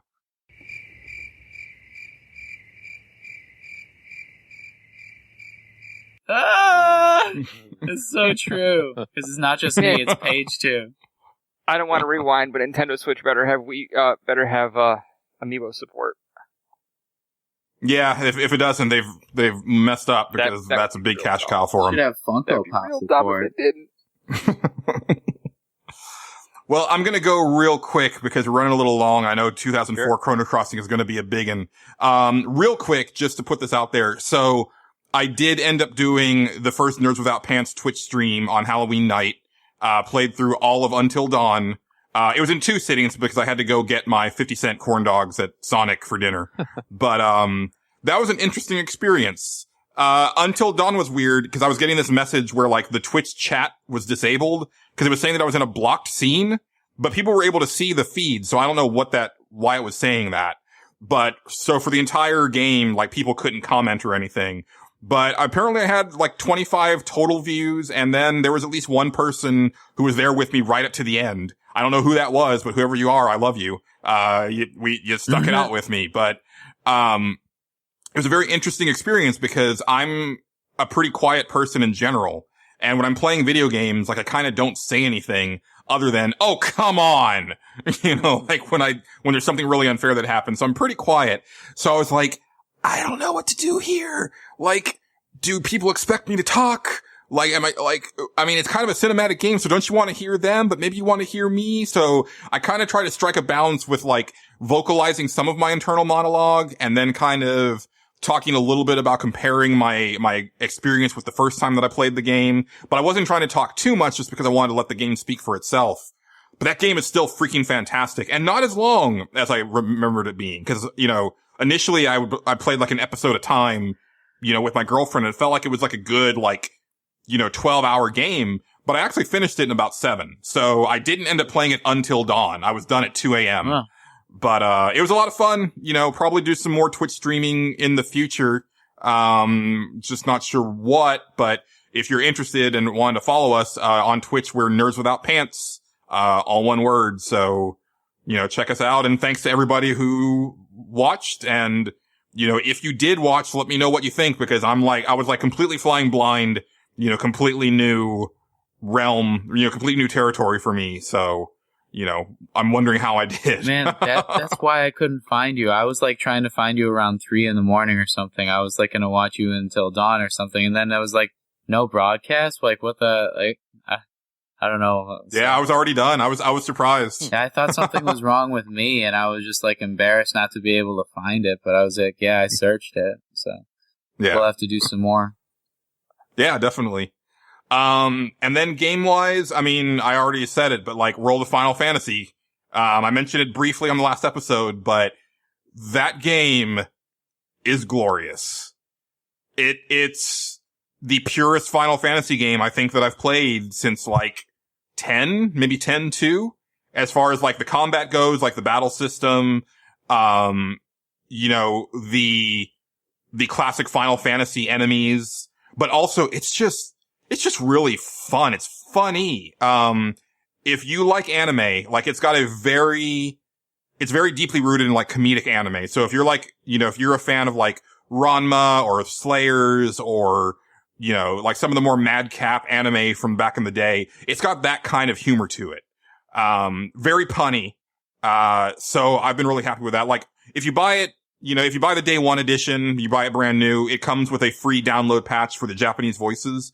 But I've really been enjoying the English voices simply because with all the puns and everything, they just play better in English. And I've just been thoroughly enjoying it. And the attention to detail is great because, they had said originally that the game was intended to be like a Final Fantasy game for younger people who don't know all the old Final Fantasy stuff. But I don't know how they can say that because it's so rooted in classic Final Fantasy to the point, Angelo, that when I encountered Rydia from Final Fantasy IV, we had to go into a fire dungeon. And guess what? Rydia was freaking the hell out because fire. Because if you played Final Fantasy IV, Yep. Yeah, That makes that's a lot a of really sense. bad scene for her. So do they Nice. come entirely out of nowhere? I have so many questions for you. Do they like tell the people who haven't played the earlier Final Fantasy games kind of where they came from? Or like, is it like the demo that I played where they just like say like one thing and then they're done? And also, how does that armor that you get from the demo affect your gameplay in the real game? Well, I didn't get I mean, there's no armor. I mean, I got like some items from playing the demo. I thought there was Magitech or something. Well, I mean, I found that later, through the course of the game, but I didn't unlock that from the demo. Oh.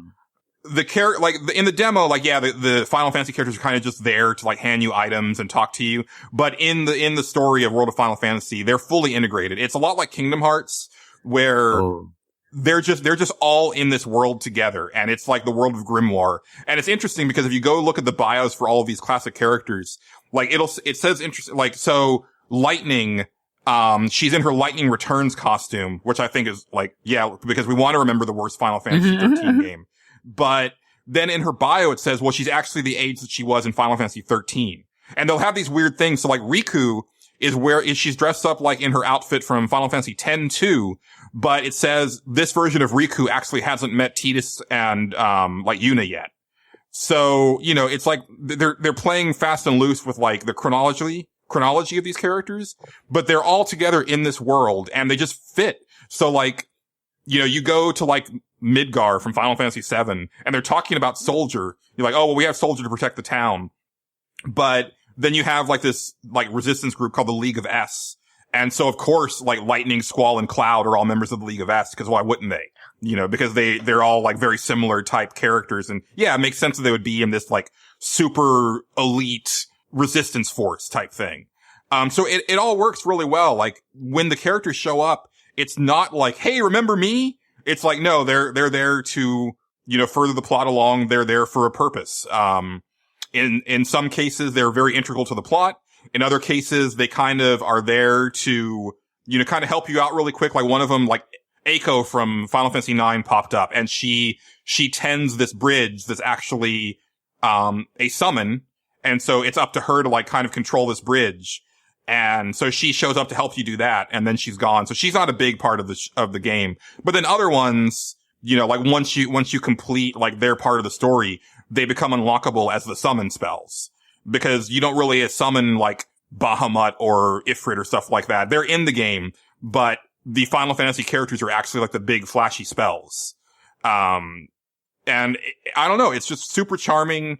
I've really been loving the gameplay. It's been surprisingly challenging, like I said last time. I've kind of gotten the hang of it now, but there are still some battles that'll knock me for a loop. And it's nice to see that. Like I said, that's because I turned it to the active time battle instead of the default settings. Like I kind of tweaked it to make it feel like a more standard Final Fantasy game, but I'm like 30 something hours into it, just thoroughly loving it. If you're following me on Twitter, you see me post a lot of videos and screenshots, because the writing is just, it's one of the best translations I've seen since like Fire Emblem Awakening. It's really clever, and they know what's up. And, you know, the descriptions for some of the monsters and stuff are just really funny. And I can't recommend it enough. I think it's one of those games that it's easy to look at it and completely disregard it. Yeah, it is. But then if you give it a second look, it's so good. And, you know, I am more excited about Final Fantasy 15 than I was, you know, earlier in the year. And I'm looking forward to it. I'm gonna like, if I'm not done with World of Final Fantasy, it's going on the shelf for a little bit while I play 15. But honestly, like, World of Final Fantasy might be the Final Fantasy game that Julian Titus needed in 2016. Okay, so like, can a beginner play it? Like someone like your girlfriend, would she like really like that as a first starting RPG? Or would it be too much like information more for like a guy like us? And also like, would we like the collecting more, or would beginners like the collecting more, sort of like a Pokemon collecting aspect and stuff like that? I mean, I think, you know,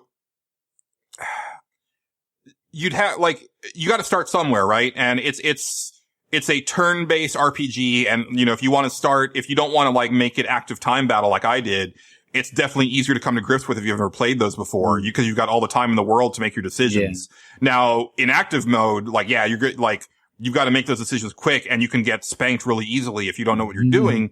But, I mean, I think if you set it to wait mode and, you know, just kind of go through, I mean, the menus are simple, you know, just like they were in older Final Fantasy games. And the Pokemon aspect of it, I think actually is a vote in its corner for new players, because that's kind of something universal. It's like, oh, I get these things and then I can fight them and get more of these things. And there's that element of like, oh, there's a thing that I've never seen before. I need that thing, you know, and that's super addicting. Like I'm trying to go back. And the thing is that not all of them are just based on, you know, do enough damage and then they're weakened and get them. Like there's some where it's like, you actually have to use like, let's say it's a fire monster. You have to cast a fire spell on it in order to actually, you know, get the opportunity to capture it, but then you still have to lower its hit points. And then others, it's like, well, no, you just have to like do this status ailment on it like enough times to where it's ready to go. So there's a little puzzle to it, and you have to like learn what you're doing. So yeah, I think there's a lot of depth to it, but it's also easy enough to pick up and play. You know, and like I said earlier, like they had intended it to be like a Final Fantasy game for new players.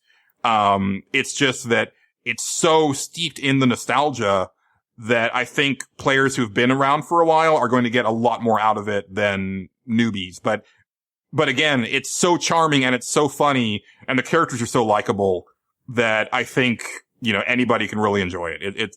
It's just a really great game. Okay. Now one last question. I'm sorry to gush over this, but I need to know one thing. Is there any like really rare like creature that you have to get like that many people have not been able to catch, or like what are the hardest to find monsters, or are they all just about the same? Oh, I mean, I couldn't say because I'm not done with it. I mean, there's certain areas where I haven't even seen all of the monsters that are available in that area. And then there's others where, you know, I went to go fight them and it was like, oh, this is clearly an end game character. You know, like this thing one-shotted all of my characters. So clearly I'm not supposed to capture this yet. So, you know, it's got that Final Fantasy thing to it. I mean, I'm sure there's going to be some legendary creatures in there where it's like you need a specific strategy in order to capture this thing.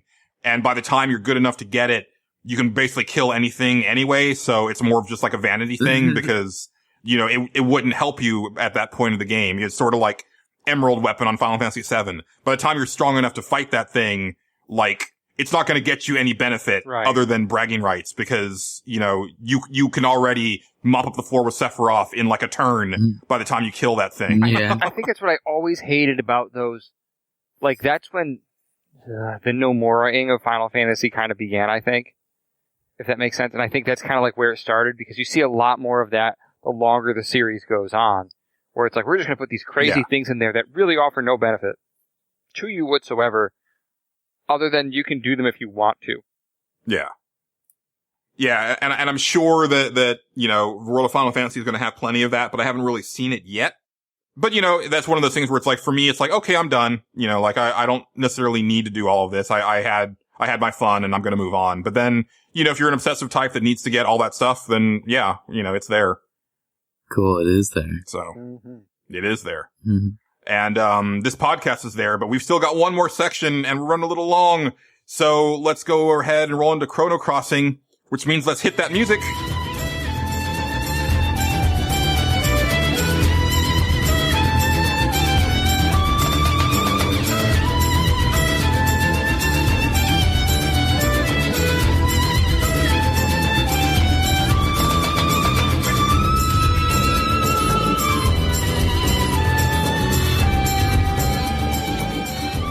And Danny, I'm going to go ahead and let you kick off this one as we move into 2004, which turned out to be a pretty fantastic year for video games. I didn't realize it until I looked them up and I was like, oh damn, there's this and this and this and this. Well, to be honest, 2004 for me was all about City of Heroes. Oh, yeah, interesting. I was introduced to that game. And I spent so much time playing it. I was part of a little guild. We ran missions. I don't know. Just something about that game really grabbed me. Really, I think I know what it was. Did you ever watch The Tick? Who didn't watch The Tick? Yeah, it's coming back, dude. Yeah. So, the whole appeal to me was the ability to make your own character, customize it, down to, body shape and everything. I'm a sucker for games like that allows you to create your own character, more than just costumes or anything. And if I can easily replicate like Fat Albert and have him running around in a superhero costume, then it's got me sold. But, yeah, that game, I was all about City of Heroes in 2004. Just literally playing it every night. Was that your first MMO? Yeah, that actually was my first MMO. Yeah, I never jumped on the whole like EverQuest bandwagon or anything like that. I had a mild curiosity for it, but I guess I never had really good internet speed until had my own place, running the DSL line and everything like that. So I was able to actually play those games to a point where I could actually have fun and not have to sit there and fight through stutter or anything like that. Right. I really was jealous of City of Heroes. I ended up getting a copy at some point, but my computer could just barely run it.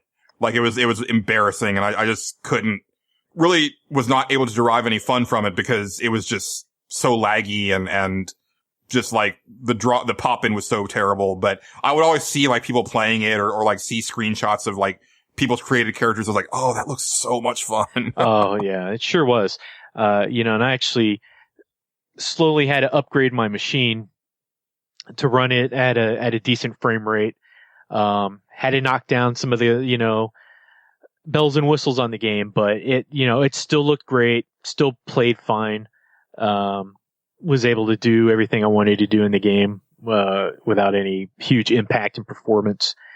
But yeah, luckily, I had a friend, that actually gave me a copy of the game. Don't ask where he got it from. He just, hey, try this game out. You'll love it. And I'm like, okay. So, yeah, it was one of those, got me in there, helped me run missions so I can, get to his level, cause he was a little bit higher in levels than I was. And the rest was history. I was very, very sad when they, killed the game. Just a lot of memories, a lot of time spent in it. So, it was a sad day when City of Heroes went bye-bye. And there was the, what was it? Champions Online, I think was like the alternative, but I don't know. It just didn't, something about that game. I just didn't, hook me like City of Heroes did. I was grasping for the name of that other one because I remember it being kind of like, I thought it was like for people who were wanting City of Heroes, like, and after it was gone, but I guess it was kind of a competitor. And yeah, that one just was like a flash in the pan. Yeah. Like it kind of came and went almost immediately. Yeah. But 2004, I mean, yeah, there was a lot of really good releases, across multiple consoles. Man, so many good titles, but honestly, I was all eyes on City of Heroes. I mean, you just could not pry me away from that game. I honestly forgot that game even existed. I just did. I'm not trying to be a jerk about it. I just was like, oh yeah, that's a really cool idea. I kind of want to play that. And then that's how MMOs go, man. They're like in their own world. You forget that the Final Fantasies exist even because like you pretend like 11 and 14 aren't even part of it. Like, I think the same thing for that. I had a list of 10 games that came out this year that I loved. And it was just like, that's why I forgot about City of Heroes, because there was so much that happened in 2004, So. Well, and I didn't realize that it came out in 2004. I thought it was a little after that because like 2004 was apparently like the year of the MMO because that's like when World of Warcraft came out too. So like you're going to see a theme because there's definitely some people who picked MMOs for, for 2004. But I completely glossed over City of Heroes when I was looking at the list. So that's really cool. And we don't pick a lot of PC stuff, or we haven't picked a lot of PC stuff on here so far. For Chrono Crossing. So I'm glad that you had that one. That's a good one. Yeah, not a problem. And, outside of that, when you could pry me away, I was picking up a lot of Game Boy Advance games. I know at that point in time, I think Toys R Us was kind of clearancing out a lot of titles. There was a lot of markdown titles, and the Game Boy Advance was just, one of my favorite systems, to collect for, especially. So I've, just steadily went through and bought titles as I came across them, on sale or clearance. And, so now I have a fairly large boxed collection of, Game Boy Advance games. It's one of my all-time favorites. Figure you're the right guy to ask. Is there any like really hard to find Game Boy Advance game that like if we find it, it's like the holy grail and we should definitely buy it? There were a few titles that were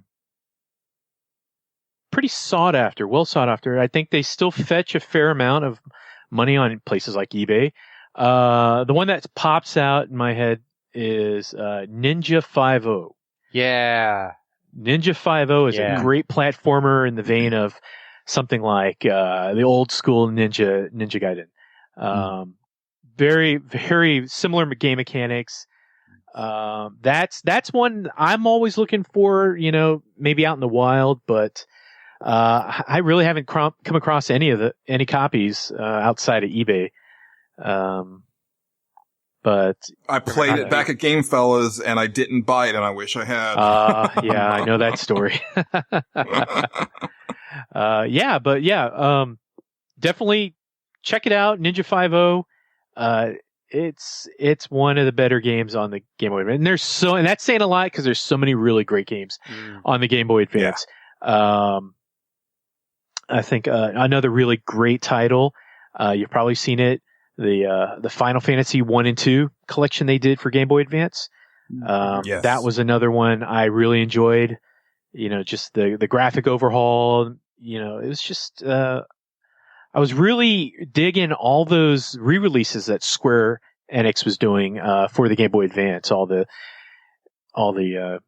Final Fantasy titles that they were bringing, 2 per cartridge. Those are really fun to collect. So best translations that you can get for them too. Yeah. Like, yeah, definitely. 4 and 6 especially, like, really benefit from that. Mm-hmm.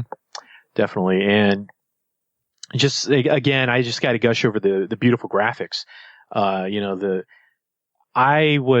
did I have? I had the second edition of the handheld, the folding. The SP. Yeah, the SP. That newer, brighter, version that they had. So that really, man, the game really pops on that screen. It's such a clean picture. Really, really missed the Game Boy Advance.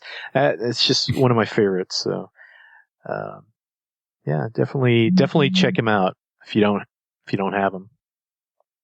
Excellent. Patrick, I'm really hoping that you're going to say the game that I think you're going to say because I want to talk about it and I didn't pick it. There we go. Yeah, the only guy who goes PC, right? I gotta go with Half-Life 2. Really? Oh, you didn't pick the game I thought you were going to pick. Really? Yeah. Well, I have kind of like a Half-Life 2 blinder because I don't like Half-Life 2. So anytime that people bring it up, I kind of just ignore it. Why? So I probably didn't even notice that it came out that year. This is like the genesis of my liking first-person shooters, and it's like everything that, made Portal and Portal 2. It's like, the founder, it's the best story, it's got great visuals, the facial physics are like second to none. Like they kept updating it, and like everything kept getting smoother and smoother, and it just felt like every time I played my Half-Life 2, my vision for it kept getting, better and better. It's the first time I saw like those walkers and like kind of mech things like tower over me in episode 2 later on. But like, the whole mythos behind the whole series and where it's been, and like the way that the story comes across is the same thing I loved in Portal and Portal 2, and why I wrote like a nice article about it that you could find on Pixelbit somewhere about like all the like hidden messages like behind the scenes. And they all started with Black Mesa. They all started with Gordon, and he's the one who like accidentally kicked everything off in the first Half-Life, and this is like him, trying to atone for all his sins and bring saving the entire world. And like, what better post-apocalyptic story could you have than that? And by the way, you get to jump on like head crabs. There is that. I mean, I know why it's important, and I played it years later, so there's that as well. But it just didn't do anything for me. Like, yeah, like really, really on any level. It was a big time for me too in my life, though. And I just want to share this for a second. Like, it was like the first M-rated mature game that I was able to get, and I got it like in a collection with like all the Half-Life 2s, together. No, that was with the first Half-Life. Never mind. So, yeah, but like then like I graduated to Half-Life 2 later on, but like having gotten like the first Half-Life with like the opposing shifts and like all like Counter-Strike and everything, and like seeing like the mature rated boxes on the GameStop shelf for like a year probably before my mom would let me get it, like made it like that much better. And I think anything that it was going to be at that point was going to be the best thing ever to me. And it just so happened to like talk about physics and like Half-Lives and, fusion and whatever else like you could make out of that story. But like that's the great thing about it. Like it just throws things out there for you to like piece together by yourself in a lot of ways. And then like randomly there will be like an Agent Smith guy who will just like pop out in front of you and say some shit that like you can't make sense of. I love it. Very good. Angelo, I know you have a list of 10, No. but it's got to be It's gonna one. be one. It's absolutely going to be one. So, There are so what's the one? probably a lot of PC games in my future as we get further and further back, because now we're getting to my college years and I pretty much only had a PC. Okay. But today is not that day. No, today, of all the games on this list, and I get surprised myself by the ones I picked. Ninja Gaiden, though, was the one that stood out to me the most this year. The reboot of Ninja Gaiden, basically. Okay. Came out on Xbox. Wow, no reaction at all. But no surprise, really, I'm sure. No, well, it doesn't Yeah. surprise me because I know how highly you've talked about that game in the past. I love that game. So, I kind of thought there would have been other choices, but Yeah. when you say that, like, yeah, that makes perfect sense. No, there are definitely other choices. Like I said, I had a list of 10 that I was like chewing through, and I'm not going to go over it. But I just think when I go look at the games that came out that year, I got to give it to Ninja Gaiden. The game surprised me. I mean, in looks, like it looked way better than anything else that was coming out at the time. It looked even better, I think, than like Halo 2. Sorry, Halo 2. You know, there was a Thief game coming out this year, but it was kind of a dud. I'm not going to go through the whole list. I almost started doing that. I did make some selections. I'll just do this real quick.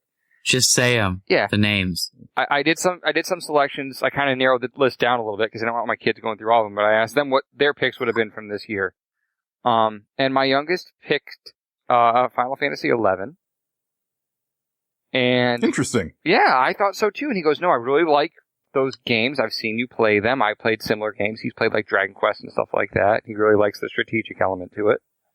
And my oldest picked Halo 2, which doesn't surprise me at all. He loves first-person shooters. So, and he loves Halo. So, And to clarify, like, your kids wouldn't have been old enough back then, but No. like, you've done such a good job of like exposing them to all manner of different video games that they can actually really comment on, which I think is really I will nifty. take that compliment. Yeah, I think it's really Yeah. cool. Because they were hella young when these games came out. So, Yeah. Mine should come as no surprise if you listen to this show. Yeah.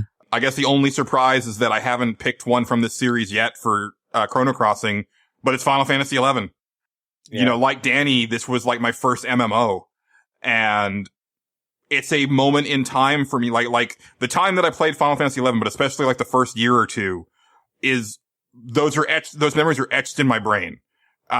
It's just such a monumental time for me of just like, you know, playing with these people from all over the world and having so much fun with the community, because Final Fantasy 11 was such a social game. I know that's weird coming from me, who's not a social person, but I think the interface of having to use the keyboard to talk to people, and, you know, the Final Fantasy world, of course, and the fact that as much as I was like down on the game before it came out, ended up being like a very traditional Final Fantasy game, not just in aesthetic, but in theme and storyline and production values. You know, the cutscenes are excellent. You know, the overarching theme is really cool. You know, having all the trappings like chocobos and Moogles in your Mog house, and all of the enemies, and seeing them in like wandering the fields, and I don't know, everything about it was just magical for me. And I'm never going to get that back. Like, I've played many MMOs since, including World of Warcraft, which came out the same year. Nothing does it for me like Final Fantasy 11 did. Not even Final Fantasy 14. There's just something about the way that game was built and how freaking hard that game was. Because it galvanized everybody. Like, everybody who played Final Fantasy 11 when it came out, they were forged in the fires of bullshit that Square Enix, you know, made that game from, because it was not an easy experience by any means to get going in that game. And literally you couldn't progress past level 10 without help. Like, you needed to be in a party after that point and on. And I think that did so much for the community, because, you know, now it's like pretty much any MMO that you pick up these days. Oh yeah, you can solo the entire game. yeah. You don't have to play with anybody until you get to the end game stuff. Mhm. And it's like, okay, you know, I mean, that's cool if you're crunched for time, but it also makes you basically, you're just playing like a single player role playing game at that point. So it's just not the same. Yeah. It's in my top 5 of Final Fantasy games from the entire series. And it's also, you know, probably one of my favorite games of all time. And I'll always cherish those memories. And, you know, like I said, when it closed down, I mean, we did a special for it, on Nerds Without Pants, but, you know, that was a really rough day when the console servers shut down. I mean, you can still play it on PC, but all of my friends played it on console. So there's really no reason for me to go back. I think that game will stay alive because it's going to be one of those games that I'll bet so I mean, this is kind of a gray area, but not even. Someone's going to spin up a home server for this when they pull the Square Enix servers down, because it's going to have that kind of cult following. Like, this is one of the MMOs. It is up there with WoW, honestly, when people talk about MMOs. So, and honestly, like the way the game is structured now, with the solo ability that you can do in 11, I wouldn't mind if Square Enix eventually like released a single player version of the game that just lets you experience the story. That'd be real cool. They can do it. Yeah. And I would love that just to keep it alive, just to say like, you know, this used to be populated with a bunch of people and it's not anymore, but you can still experience the storyline. You can still level up. You can still do all this neat stuff, you know, and just let people wander around in Vana'diel because it's a really great world. They've added dialogue and stuff that goes on with the NPCs. It's like, I tried playing this years ago and man, if you didn't know somebody who knew that game, you weren't getting anywhere. So they fixed that a little bit too. The game does a better job of explaining itself now than it did before.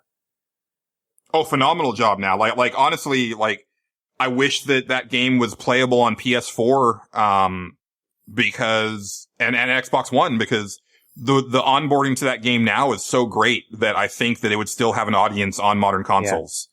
But, you know, we've got 14 now, so I guess that's where they want to put their eggs. 14's great.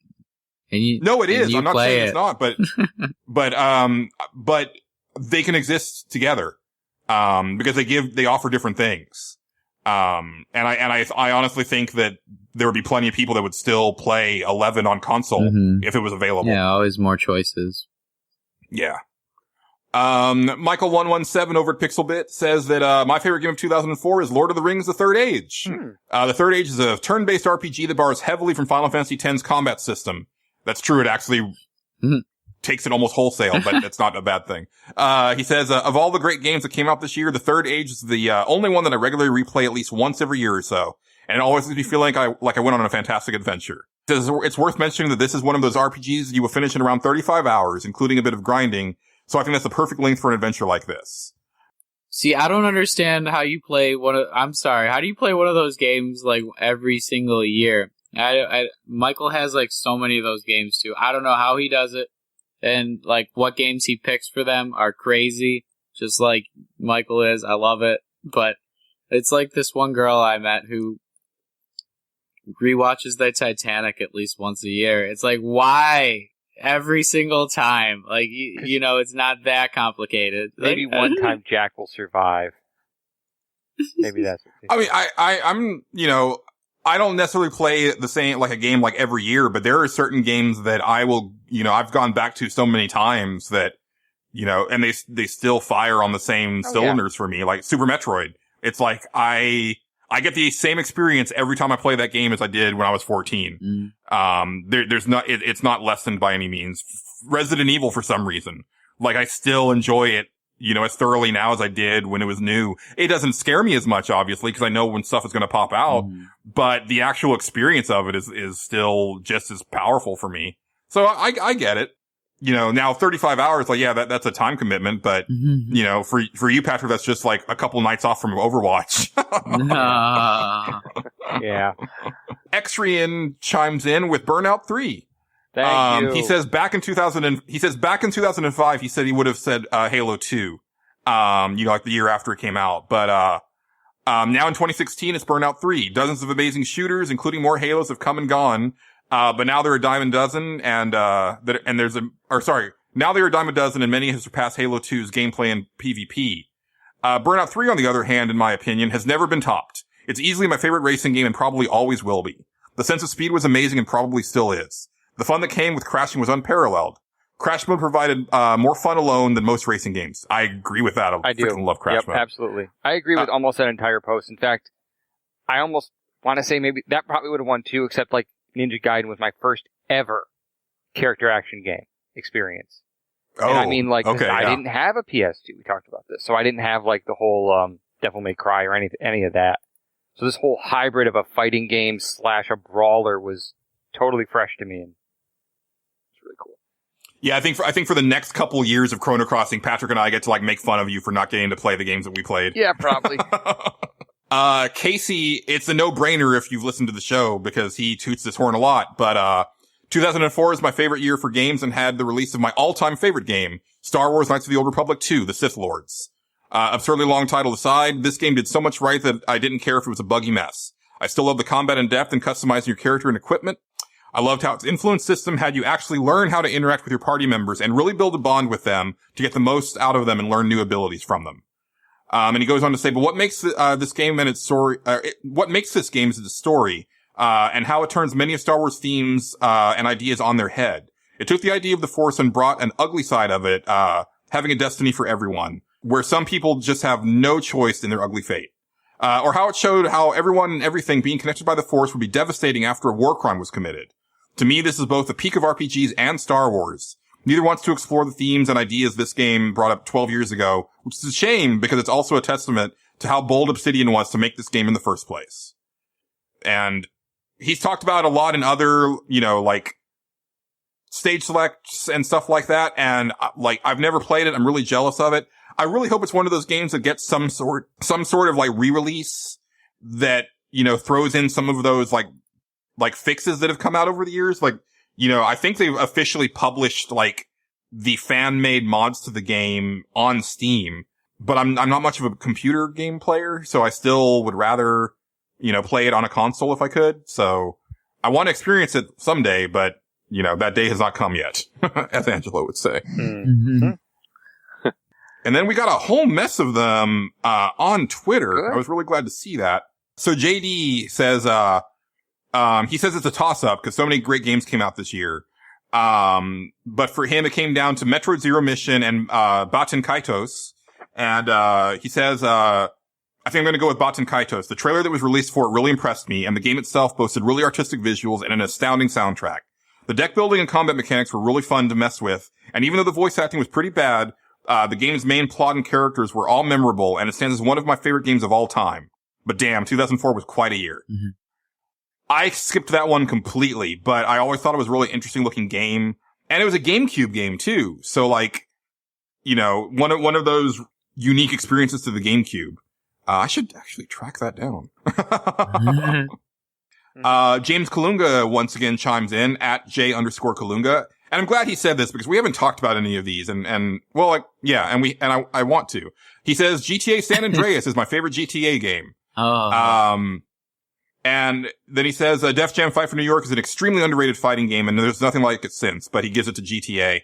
I didn't finish San Andreas, because in all of the Grand Theft Auto games, I get to a point where I get to a mission that I just can't pass because it has to do with, some sort of really hard driving mission. In San Andreas, it was actually a flying mission. I just couldn't do it. And I was like, well, I guess this is where CJ's story ends for me.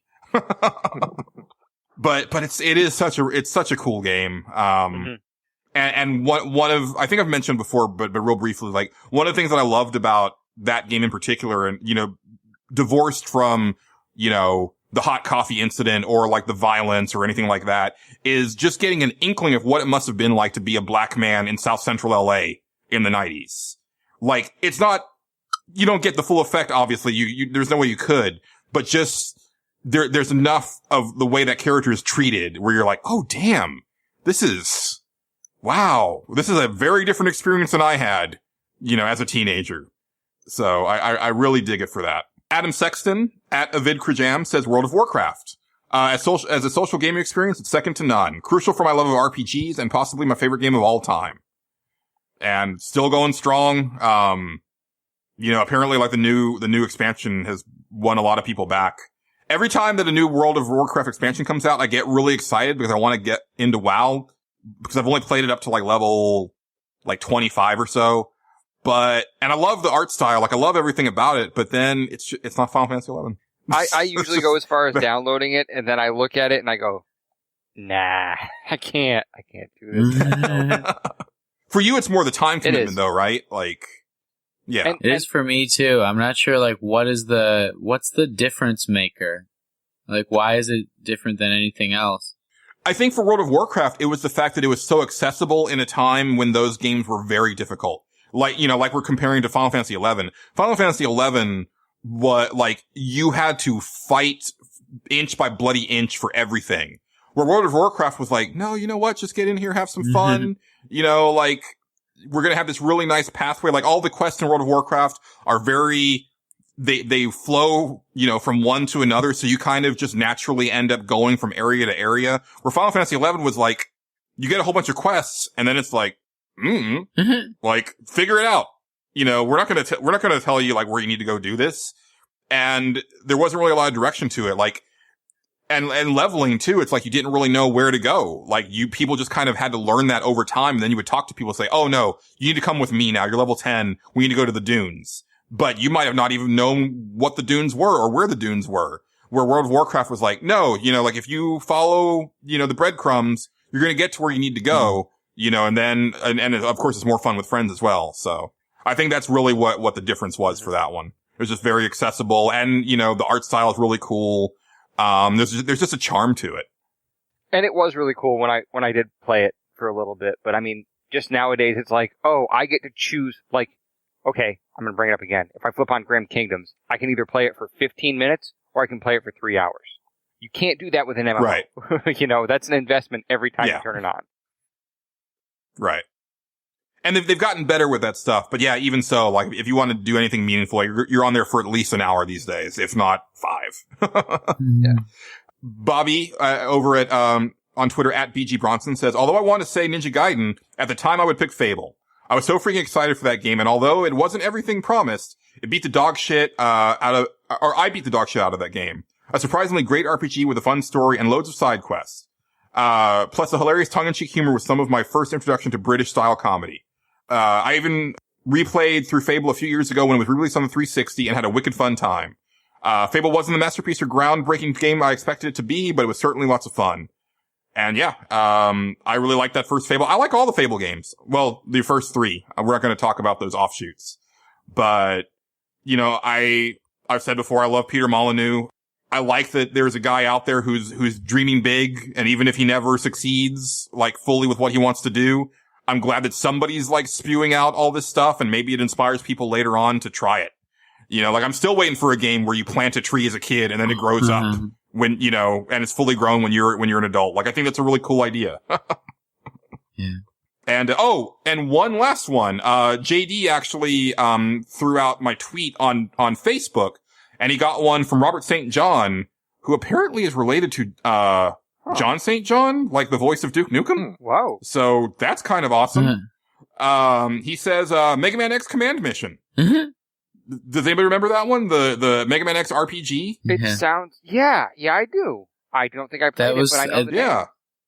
I think that was free on the PSP 1 month or something, so I downloaded it for free.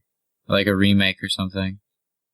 Yeah, well, it was a PS2 game also. It came out for PS2 and GameCube. I don't think it came out for Xbox. Oh. It may have.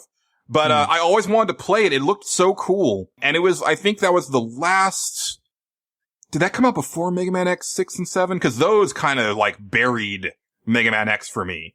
Those 2 games were not good. But Mega Man X Command Mission looked really cool to me, and I just never got around to playing it.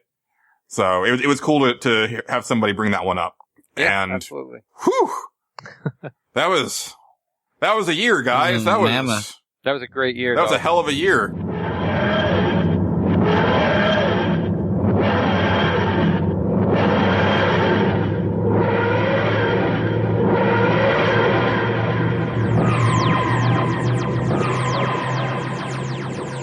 Nobody mentioned Doom 3. I think somebody mentioned it. Well, Michael brought it up briefly, but I don't think I mentioned that part in his comment, just for time purposes. But yeah, because we're actually running a little long. Thank you everybody. Yeah, that was a hell of a episode of Nerds Without Pants. It was. Next episode, for Stage Select, Patrick wants us to. Patrick? Make a video game level from one of your favorite games that doesn't exist. And to be fair, to clarify, you don't have to actually go in and learn how to, like, design levels and, show him your work. Like, you can just tell us what it would be. Yeah, just tell us a story of the story of the level that you would go through. Something that you wish was there that wasn't there. Or, just additional content you didn't think would be be included that should have been included. I think it would be even cooler if it was something that you wanted to be there that wasn't there. But, you know, whatever we can think of is awesome, and I'm just, your best ideas is all I ask. Yeah. So that'll be for Stage Select. And then for Chrono Crossing, we're going to 2003. I think I already know what my 2003 is, but I still got to look at the list, just to refresh my memory. But as always, you can go to pixelbit.com and comment in the show thread for this episode, episode 101, or you can go to Twitter and hit us up at NWPcast. And as always, you can talk to us individually on Twitter. Patrick. At some boss. Angelo. I'm at a roguish ham. You can find me at Julian_Titus. Danny, do you have any, like, social media stuff you want to pimp out or anything like that? Sure, yeah. If you're so inclined, I'm on Twitter at Damaramu, Damaramu. And, yeah, you can find me there. Excellent. Thank you so much for being on, Danny. It was a lot of fun. And I liked picking your brain about collecting stuff, because it's still a new era for me with that Anytime. stuff. I had a blast. Yeah, we'll definitely have you on at some point. And I think you were interested in podcasting yourself. So if you ever decide to get that off the ground, we'll definitely let people know. Awesome. Thank you so much. Mm-hmm. Yes, thank you. And as always, thank you to our lovely listeners. And we'll see you in a couple weeks. So for myself, Patrick, Angelo, and a special thanks to Danny. Thanks for listening. And keep it pantsless, Internet. Goodbye. Oh, damn it. I didn't do the new tagline at the beginning of the show again. I gotta write that thing down. I gotta write it down.